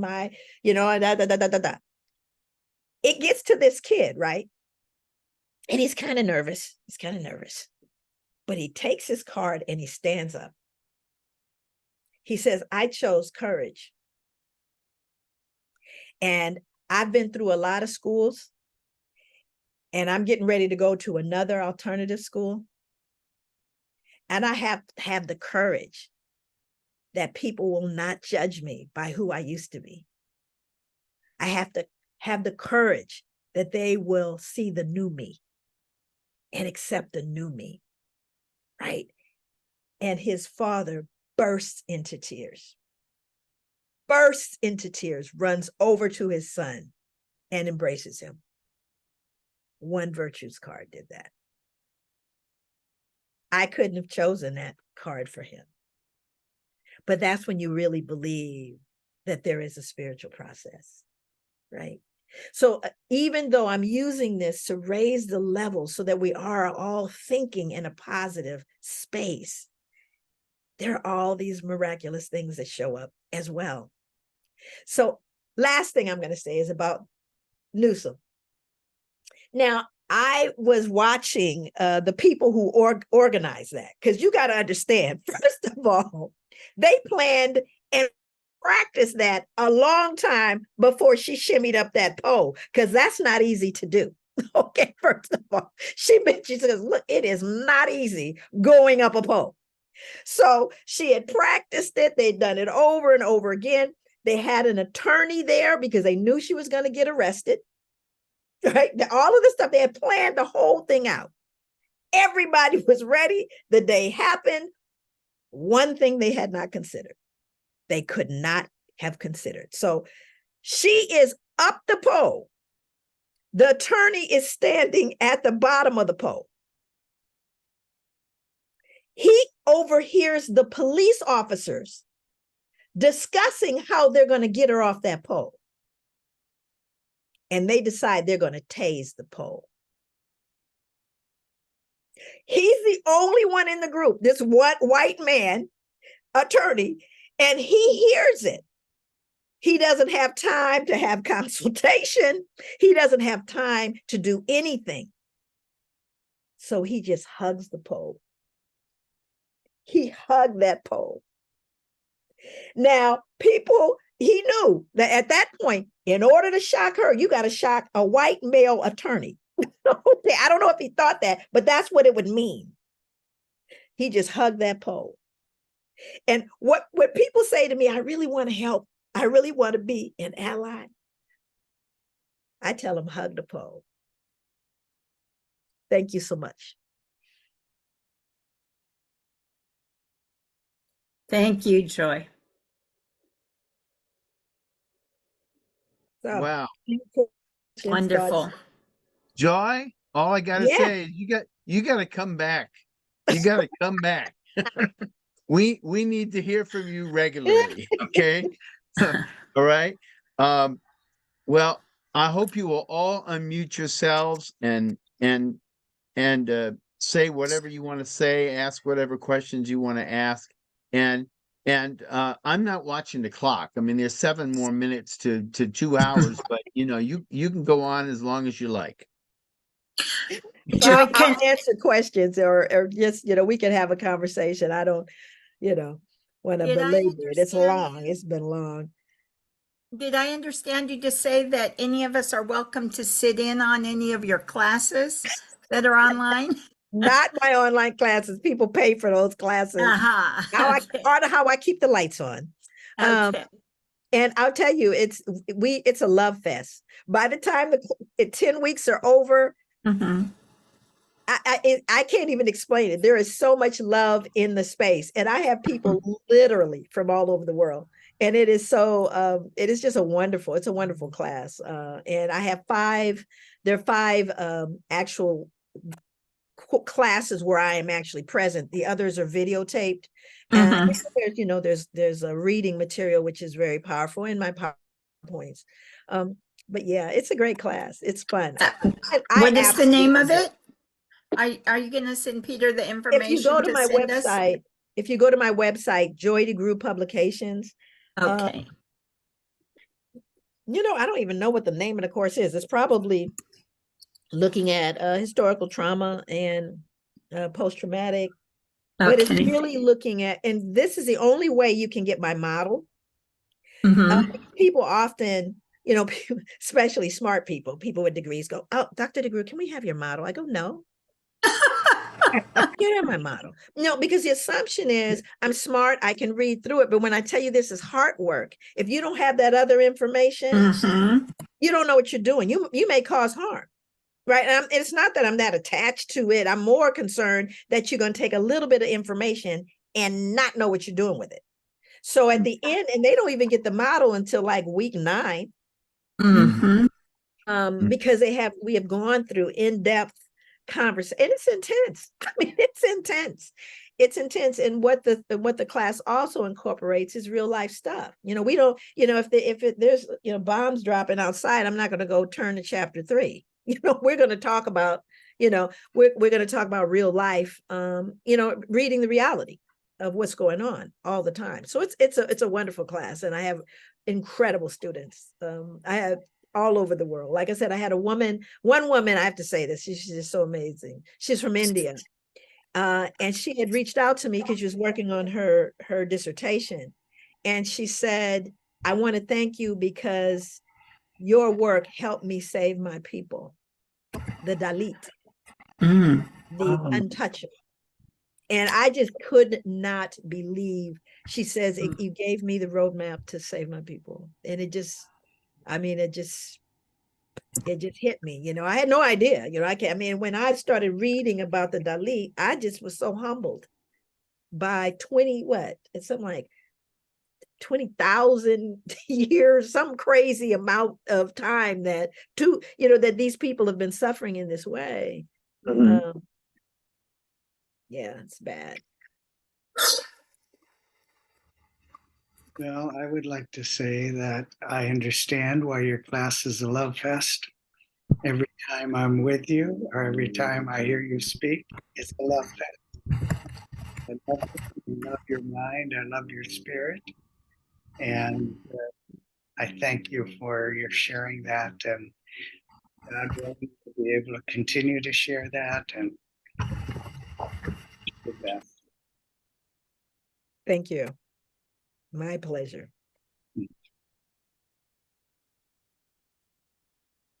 In my experience, I've had some kinds of similar experiences to you, Joy, in my work as a teacher. So I met you a long time ago at Maxwell, where you gave a talk on your, I don't know if you had written your book yet, but it was it was in process, or if you published, I can't remember.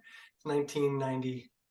Oh yeah, it was in process. Yeah, 95. And very impressed even back then by the way you spoke about just the way we are, just the way we are as human beings because of our history. And that's, really made an impression on me as a second-year teacher. And so I went on to, it was my goal before I met you, of course, as a Baha'i. I grew up as a Baha'i.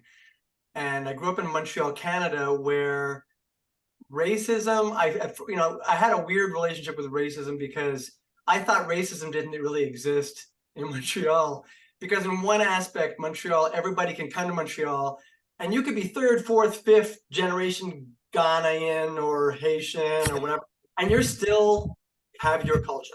You still strongly have your food, your culture, your language. You might even speak with an Haitian accent, even though you grew up in Montreal and your parents grew up in Montreal. And anyway, so, but then when I was in high school, two of my African-American friends were taken out of school. These are honor roll students, basketball team, high school, right? And they were taken out of school to be put in a police lineup as the extras in the police lineup. And how do you take students against their will out of high school? Middle of the day. Okay. And I still didn't understand white privilege until I went to live in Korea with my wife. Okay. Because then it was like, damn, I have no privilege. Like, I have no privilege here. I literally have no privilege here. And I had grown up in Iran and in Egypt and Montreal and, all these places. I had traveled a lot, and still, like, so how do we So I have two questions for you, actually, or two things to put out there. One is, how do we, because for me, like, I've spent my whole life trying to figure out what learning is, and it's definitely not going to come from a book. I mean, we get ideas from books, and books are great and stuff like that, but it's not going to come from a book. It's not going to come from sitting in a classroom being lectured at. It's going to only come from experience. Right. How are you going to get that experience to people, you know, kind of thing? We need to get that experience out to people. And I think maybe your class does that. Maybe you invite people to go out and do that. And I do in my work also say, hey, you know, like, you don't like Black people. Have you ever hung out with Black people? You know, maybe you want to try that. And then I always bring up the, you know, the example of the guy in Maryland, African-American guy in Maryland, who went and hung out in a bar with the KKK, right? Yeah. And I don't know if it's true. I don't know if it's urban legend that there's no KKK in Maryland anymore or whatever. I don't know what the deal is, but whatever. But anyways, you know, he went and did this very courageous thing. And I was like, you know, on the other hand, if you really don't understand white privilege, you need to like go out there and, you know, get out there. Get out there. Yeah, So engage with people. You know, I mean, it's the thing to do, you know, and I believe that you're absolutely right. You know, we start looking at community, you know, you just have to show up. I have a friend, his name is Jay Klusky. Jay is Jewish, right? He would show up in the community. He wouldn't say anything. He has a PhD in cognitive psychology. He came, he just wanted to serve, right? And you know, the Black people would look at him, you know, and after a while, and all he would do, he'd come and he would sit in the room, he'd be at the community meetings, he'd be emptying the trash and folding up the chairs. And after a while, if he wasn't there, they go, hey, what's that albino guy that's with you all the time? I said, what? Yeah, you know, the albino guy. They would not believe he wasn't Black. They just made him, right? It was so funny that everywhere he went, people just assumed he was Black because he would show up. But what I love about Jay is for years, he would just show up until finally the community embraced him. And they embraced him. He didn't try to tell any, he just showed up. Yeah. And that said that I care. I want to be, right? And when I decided he wasn't a spy, it all went well. But part of it is he was with me. So they would always check in with me. I go, oh no, he's okay. He's okay. Don't worry about Jay. But no, that is the way to do it. That is how we do it. For example, I'm having a symposium in Los Angeles on the 28th of October. And it's a symposium for my nonprofit, bethehealing.org. I have a nonprofit now that I'm trying to get even closer to folks on a community level. And so I asked my one of my staff, I said, please ask my students, tell my students they get a discount, they can come, and I want them to come. And my students from all over years, my God, they're calling me and they're writing me saying, I'm going to show up at the symposium, which is really nice, really cool, because we have this relationship, you know, it's not going to go away, you know, because first of all, I'm the same Joy I am, you know, I'm not a different person. I'm not. And so I would love to see them. And most of them, some of them I've never actually met in person. I've met them on Zoom, you know, but it'll be an opportunity to actually meet some of my students past and maybe even some of my present students.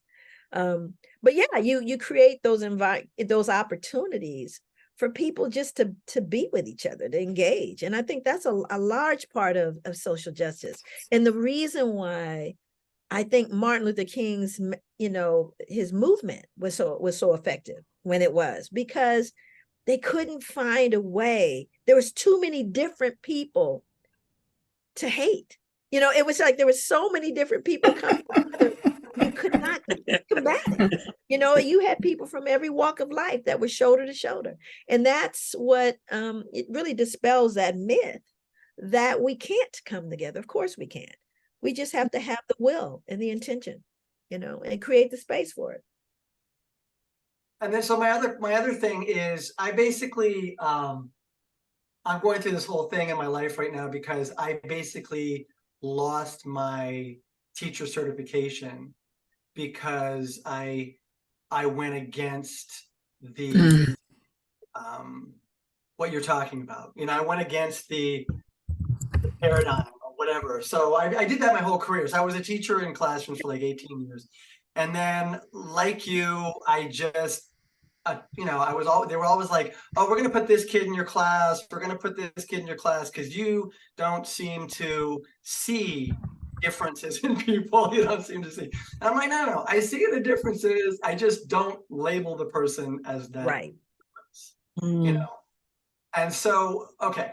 So I did this, and I almost, you know, like I was always like, oh God, I wouldn't sleep at night sometimes because I'd be like, I did this thing, and I'm going to get fired, and blah blah. You know, I went outside the box, and I didn't dot my I's and cross my T's, and all this kind of stuff because there's no time to do that while you're trying to do this work, right? And so then I got out of schools because actually I was like, I want to try being outside of schools, working with people who can't be in school, leave school, you know, or choose not to have their kids in school, because I want to know what that's all about. So I've been doing that actually mostly for the past 10 years, but about 6-7 years ago, I was in British Columbia. I live in Costa Rica, but I was back in British Columbia. You're in Costa Rica? Yeah. I just got a place in Costa Rica. You just got a place in Costa Rica, really? So What? in Jaco. Oh, nice. Yeah. Yeah, I live just outside of San Jose. I love Costa Rica. Yeah, me too. We need to talk. That's cool. I wouldn't love to see you. Because my wife loves you also. She's actually in Vancouver right now visiting with family, but yeah, otherwise she'd be here talking with you too. But yeah, I got in a lot of trouble. I mean, most of the time, you know, like I tell people, I cannot confirm nor deny that I did not, you know, I used to get written up because I wouldn't meet with my clients in counseling offices. And part of that was about power, right? It's a dominant submissive. You're coming in, you know, and I said, you know, first of all, I'm dealing with sex workers, right?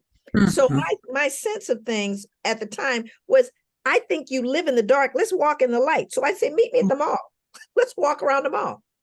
Our session will be walking around the mall. And they go, that's what you've got to do. You've got to be able to do that. But they would say to me, oh my God, I might see a trick. I said, you better know he's not going to talk to you, not with his wife and children. That's why no, it's true. And what ended up happening is, as we were having this process, I was normalizing a life that had been lost to them. Right. And of course, they would write me up. Joy's not meeting in the counseling rooms. And sometimes because I was going to school during the day, so at night, you know, I would have my clients at night, and I would, you know, just everybody was gone. So I'd say, just sit here in the office. I got written up because they said our purses are in our desks. I said, so my clients are going to steal your. It was just. They wrote me up for just any and everything. However, I got the number one, the organization got the award for the most successful case management in the city. And I was the only case manager working with sex workers. So it really was my award. But my boss came in and went, look at the award. You really deserve this, Joy. And yet she took it in her office. You know, but it was a thankless kind of thing, you know, where I said, you know, I'm going to get what I need out of this. And what I would say to you, Daniel, is that, you know, I did a lot of things for a long time that I really didn't want to do so I could do what I wanted to do. Right. And I got the degrees. I did all the things that I needed to do. And after a while, I to this day don't have a business card. You know, I said, you know, look at my work. Judge me by my work. Judge me by, you know, what I'm able to produce. And you know, after a while, that's exactly what happened. And so I have naysayers like anybody will always have, but that's why I'm not in those systems. That's why I formed my own private nonprofit. That's why I own my own business, because they would never let me do what I knew worked in those systems that are archaic, and half of them don't work for anybody, you know, and yet it's the way you do it. It is professionalism. I'm going, well, let me just step over here and just do me. You know, and they were pleased that I was gone, I'm sure. Makes no sense though, because like, for example, in my situation, I was I've been working, I ended up, when you work outside of schools, you end up working with kids who have anxiety, who have been labeled ADHD or autistic or whatever. Yeah. And so I'm working with all those kinds of kids, but you're not getting paid very much. You're not making any money. Yeah. And so I saw this job to work in a homeschooling center in a school district in British Columbia. And so I went and got this job, and it was great because the principal was never there. He was like this district principal. And basically we were like 4 teachers who were working in this basement of this school. So it was a really weird kind of thing, regular school, but we're in the basement running this program. And so I'm doing what you're saying, because to me, it just makes sense. I got to, this kid never shows up. He's in the program, never shows up, basically sits in his room all day. My first instinct is I better go hang out with this kid. I've got to make, I've got to have a relationship with this kid. How am I supposed to have a relationship with this kid without ever meeting him? It doesn't make any sense. It literally doesn't make any sense. So I go to visit this kid, and the mom is awesome, and she's into tarot cards. We're doing tarot readings and all this kind of stuff, and we're hanging out. And he's showing me how he built this drone, and he built, and he's building this cannon, this air cannon, all this kind of stuff. And I'm like, this kid is amazing, and but he just doesn't want to see anybody. So after a while, he ends up showing up at the building. He's never showed up at the building, and he shows up at the building, right? To come and see if he could maybe spend some time there, right? Oh my God, I got in so much trouble.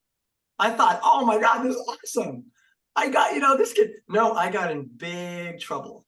That was my first strike, my first big strike. And by the end of that year, it was funny because I wasn't trying to be belligerent. I wasn't. I was totally being like, okay, I made a mistake. Okay, this doesn't work here. Okay, how can I adapt? Right. But then I just kept making mistakes because it didn't make sense. I mean, I'm talking, I've been teacher for 20 years. It wasn't like I was a brand new teacher. I've been working in schools, working with schools, working as a distributed learning teacher, where I'm working with homeschoolers, but through the school district. I know all the aspects of the system, from in multiple places in North America, as well as in Costa Rica and in Korea. And it didn't make any kind of sense at all. And I ended up getting a letter in my file. I was asked to leave.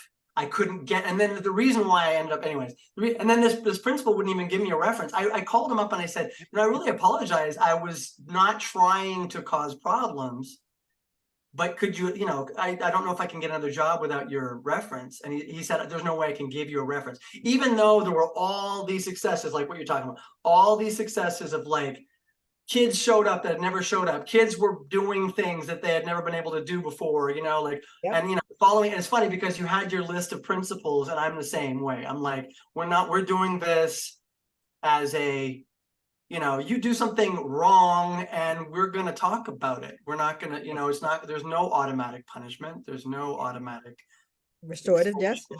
Yeah. So I'm doing all this kind of stuff. And it's funny because, now 6 years later, the union calls me up and says, hey, we have other teachers trying to do what you're trying to do, and we want to support them. And I'm like, okay, all right, sure, because you could be, you could be like, no way, screw you, but you're just kind of like, okay, 6 years later. if you wait long enough, everybody comes full circle. It's just so amazing, because after I wrote the model, all of a sudden relationship, all of this stuff started happening. And it was just like, it fell in my lap when this 85-year study was just published. Was it this year, right? I think it came out. Yeah, it came out in 2023. And so I'm going, wow, there's so much evidence now to support my work. Not only that, even post-traumatic is being supported by the actual physical sciences. The hard sciences have supported post-traumatic through looking at epigenetics.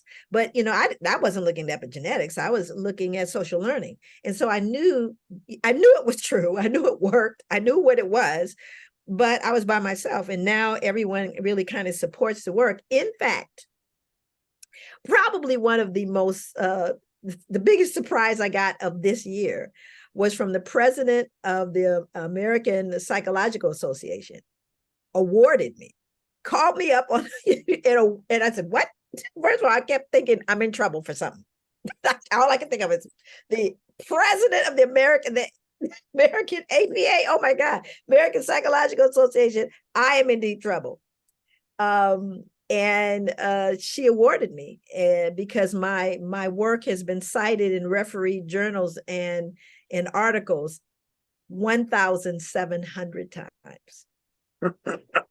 And I was like, that shocked me too. I had no idea that my book had been cited that many times.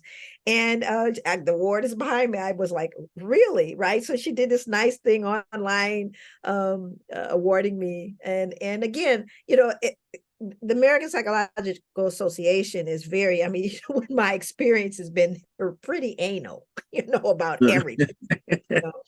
And I realized, why is my computer doing weird stuff? It just does stuff.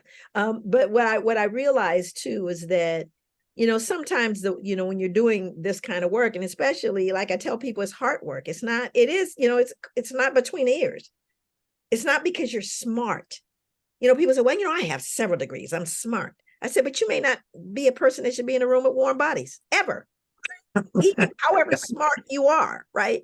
And that isn't the measurement, and so again, but everything is measured by really an archaic system that is just not really benefiting a lot of people, especially children, youth, adults that are different, or have been labeled. I was always in trouble because I always put adjustment disorder. I never wanted to give anyone a disorder that's going to follow them to the end of the grave, right? So it's really been a process, and it was hurtful at points, very hurtful and lonely, but I kept doing it. And after a while, it spoke for itself, and I never had to, defend it anymore. I was always, in a position of having to defend it, because first of all, how dare you, right? Come up with a model and a theory. Who are you? But again, you have to trust it, and in time, it all flows right back. Yeah, so like you, I've created a course that I want to give to adults about being able to see children, being able to see young people. My God, that's so needed. So needed. Again, people know better, they do better. Exactly. And sometimes you are the catalyst, and it's not about you. And then sometimes I had to get out of my own way. It's not about you, Joy. Sometimes, have you ever had something happen and you go, I don't think that had anything to do with me. I was here, but this wasn't for me or about me, right?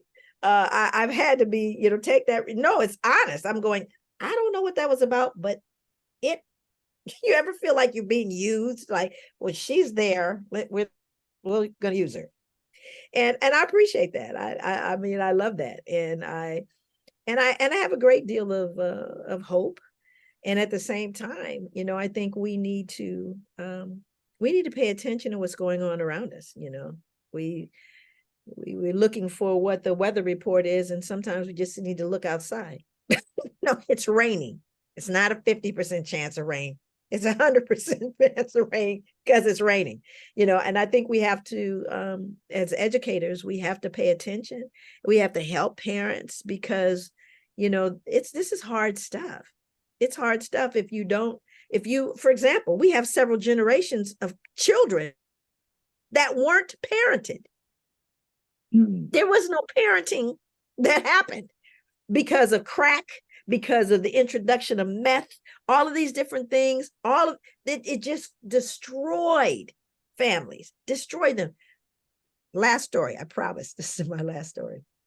I work with an organization where, again, we're working with adjudicated youth, right? And this is the time to speak before the city council, right? I just happened to be in town at that time because I do coaching. I do coaching with the managers and the case managers in the program. And so the director of the program was there, because everybody, you get your few minutes, right? And they're all up there on the little curved seats, which I dislike. I don't like that whole posture, but I'm there to be, I'm the expert kind of that they're bringing in to kind of close the deal.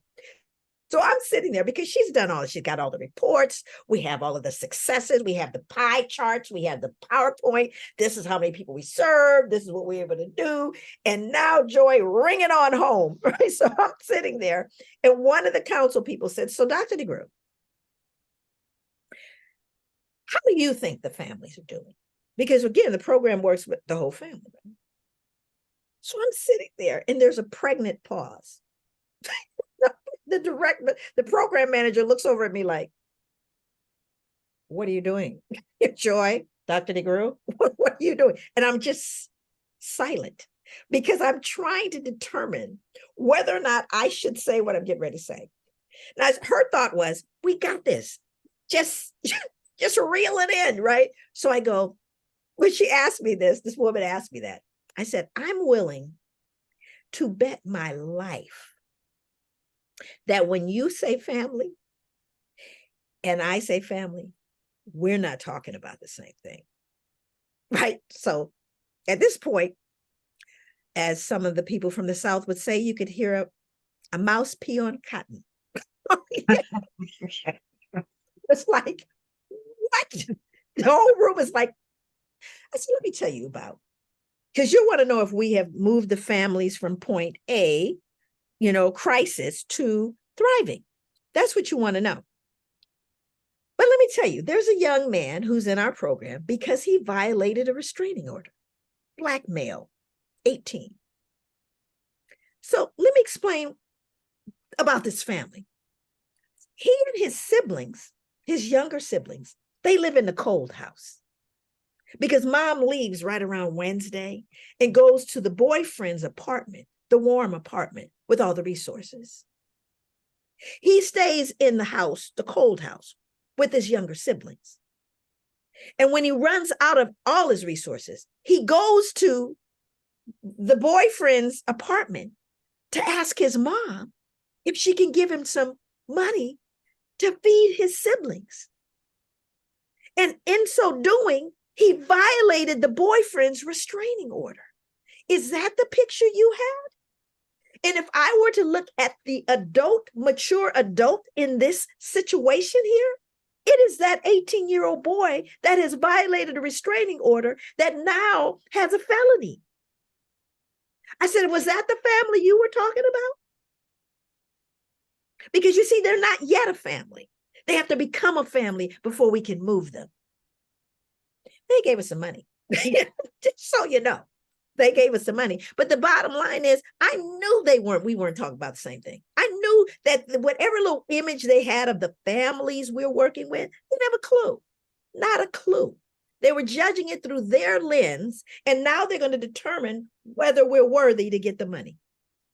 You see what I'm saying? I mean, so I just took a moment because I was feeling a little warm around my neck because I knew that they were talking about something else. Some little fanciful weirdness that wasn't real in this situation. And, again, those are the kind of things that can cost you. They may say, you need to leave the room. I didn't know what was going to happen. But I said, I'll bet my life. And I was right. And they knew it. And they don't want to deal with the people we deal with. That's the other piece. They're happy as pie we're dealing with these folks because they have no intention to ever be in proximity of the, quote, families that we're helping. But they're going to tell us how to deal with them. Well, I apparently encountered people who couldn't, they weren't thinking that way.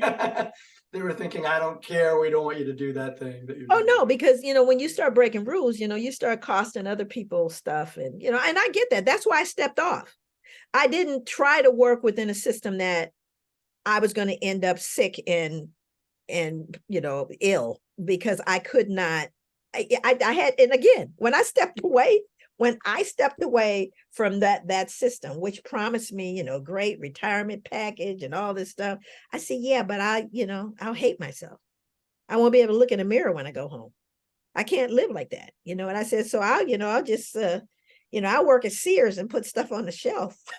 But Sears is gone now, right? I guess I couldn't have, I would have been gone from there too.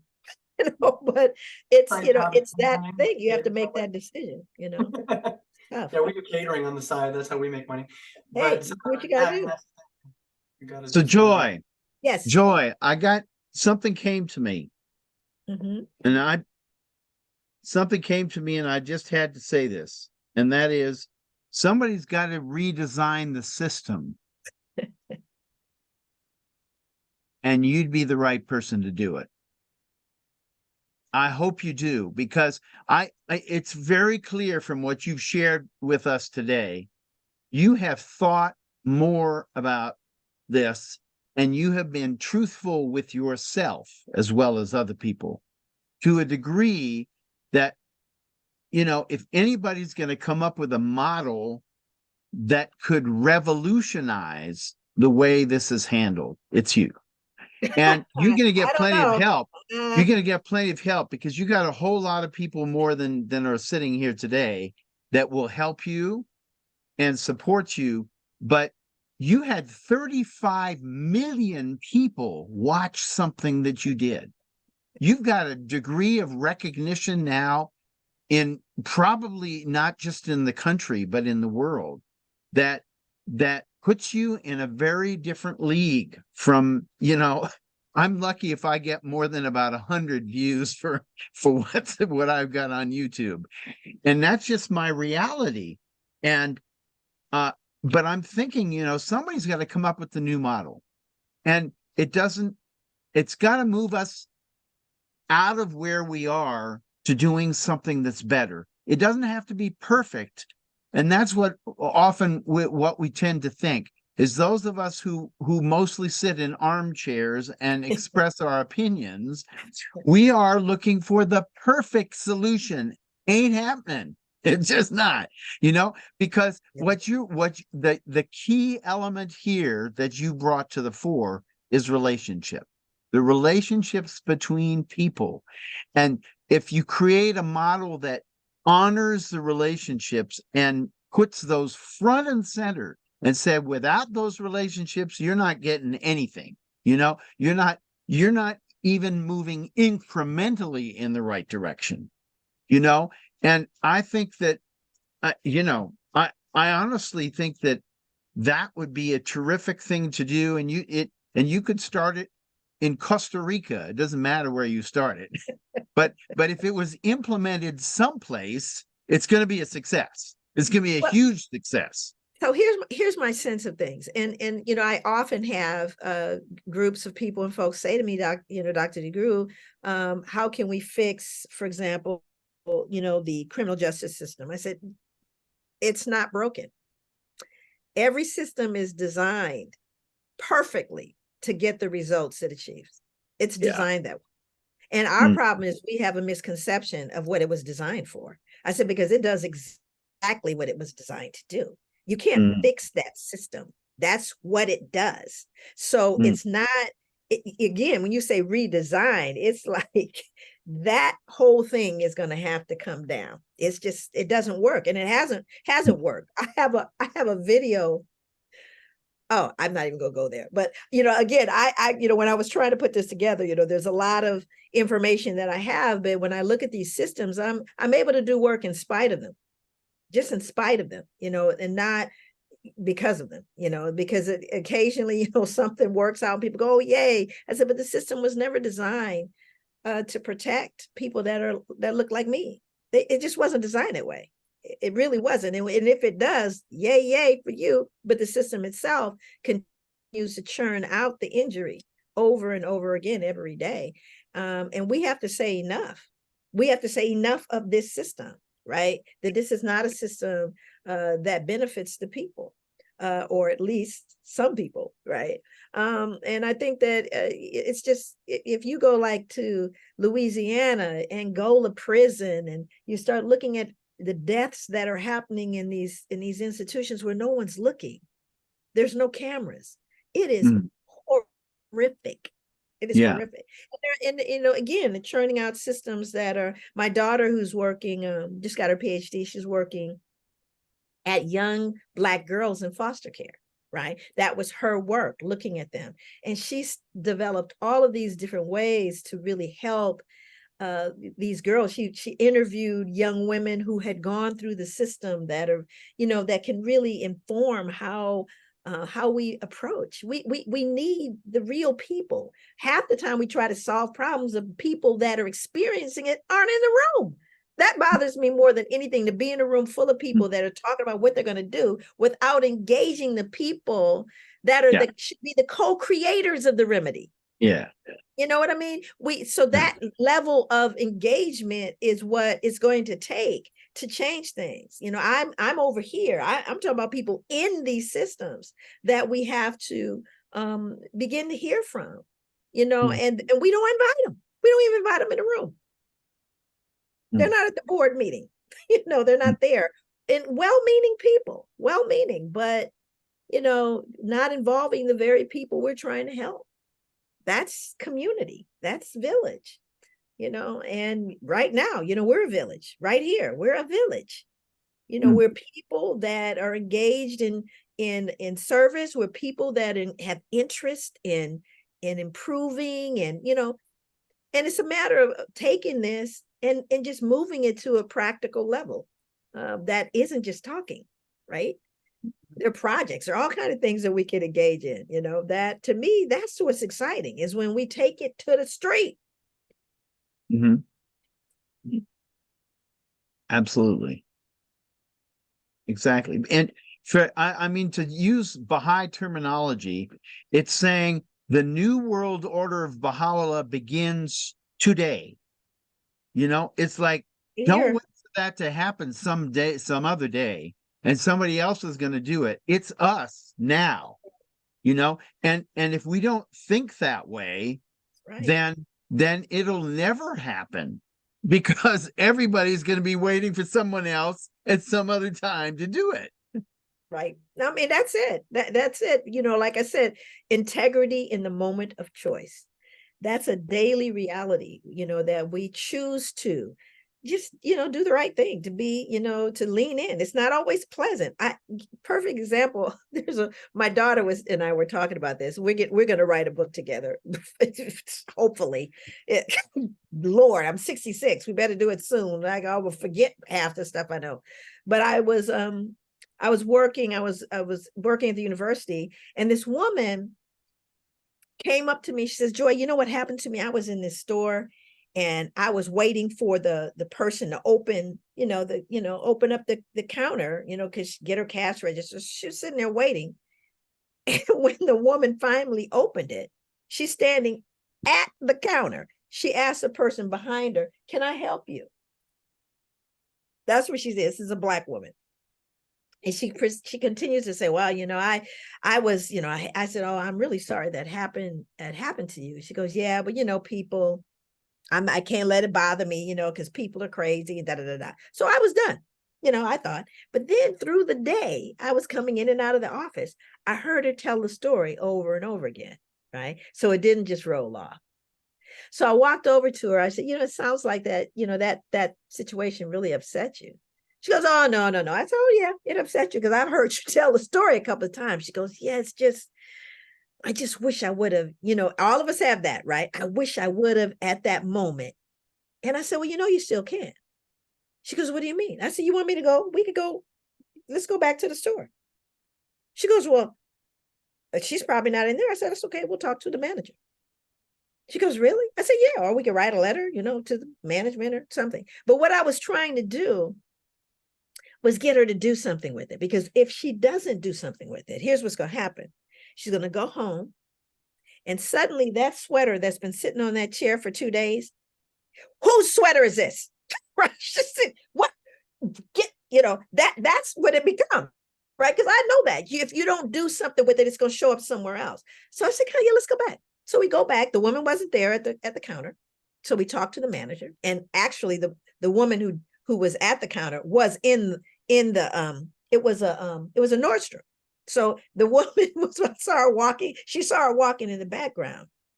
But because we brought it there, and I'm a letter writing person, it doesn't matter what happens, but I'm going to respond to this injustice. I'm going to do something about it. If we don't do something about it, and it doesn't matter what the results are, we've got to lean into it. And that you could just see it just come. But the fact that we stood there and the manager validated, no, that was incorrect. You know, there needs to be some retraining here. I know who this person was. She could let go of it. She could release it. But if you feel like a victim, you know, and I'm going, there's always something you can do. You know, always something you can do. And even if, you know, that person is gone, even if you just write the letter, guess what? It's in the file. If this person does it to someone else, it is documented. You know, I tell her we have to do some things that create action, because no one should be treated that way.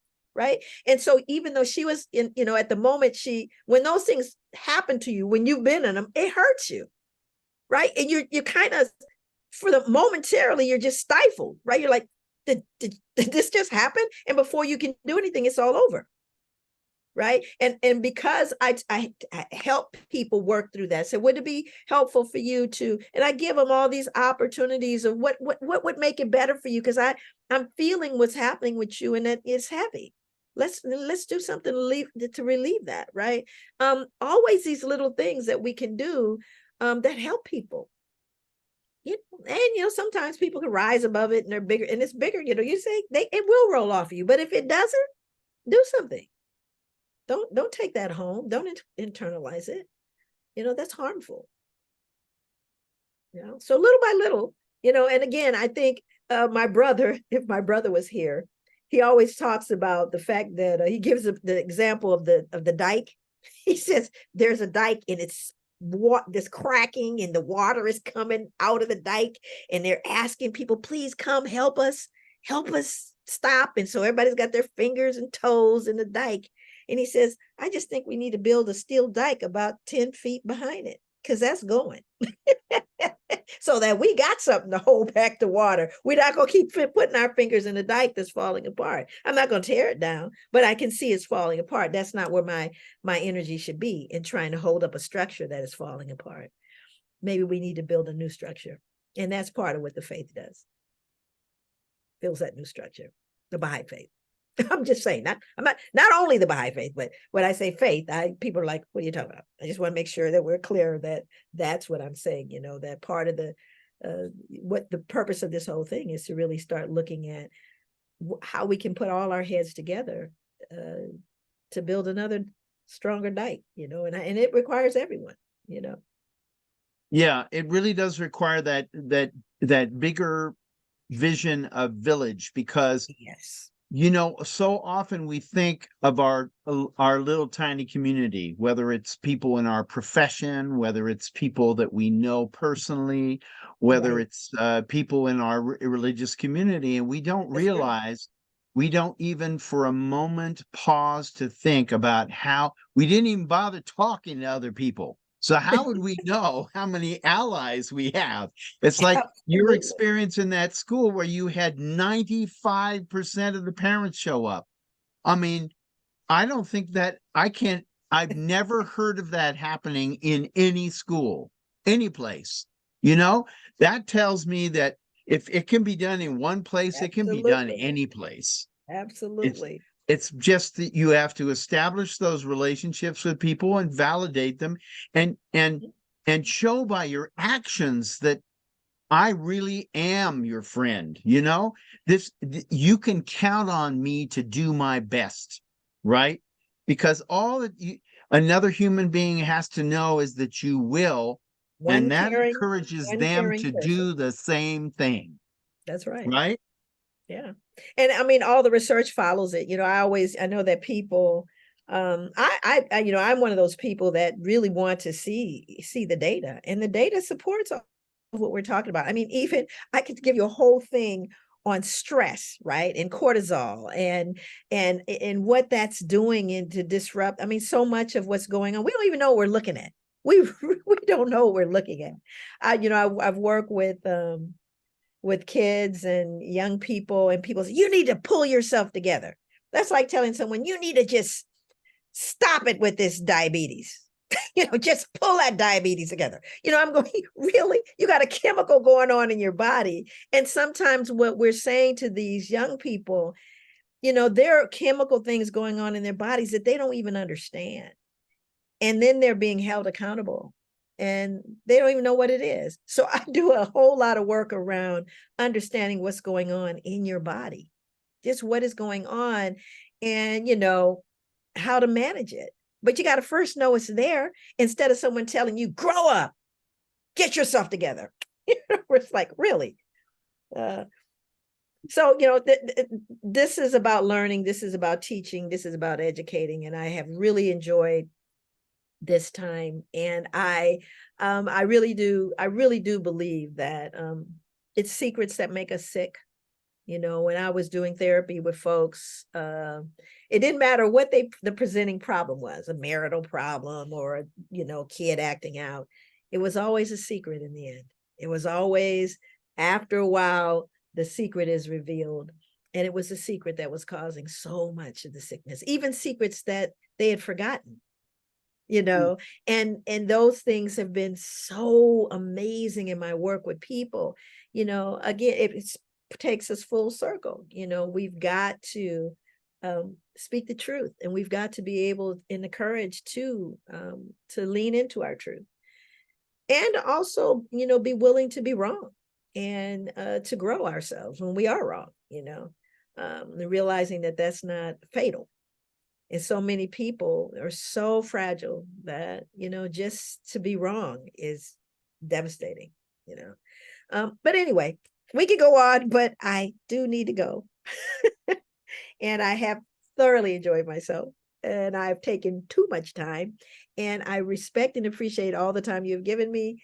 And I would say, be well, be safe, be happy. Thank you, Joy. God bless you. Thank you. Hope to see you again soon. Of course. Thank you, Aloha, Joy. everybody. Peter, can you stay on? Yes, I can.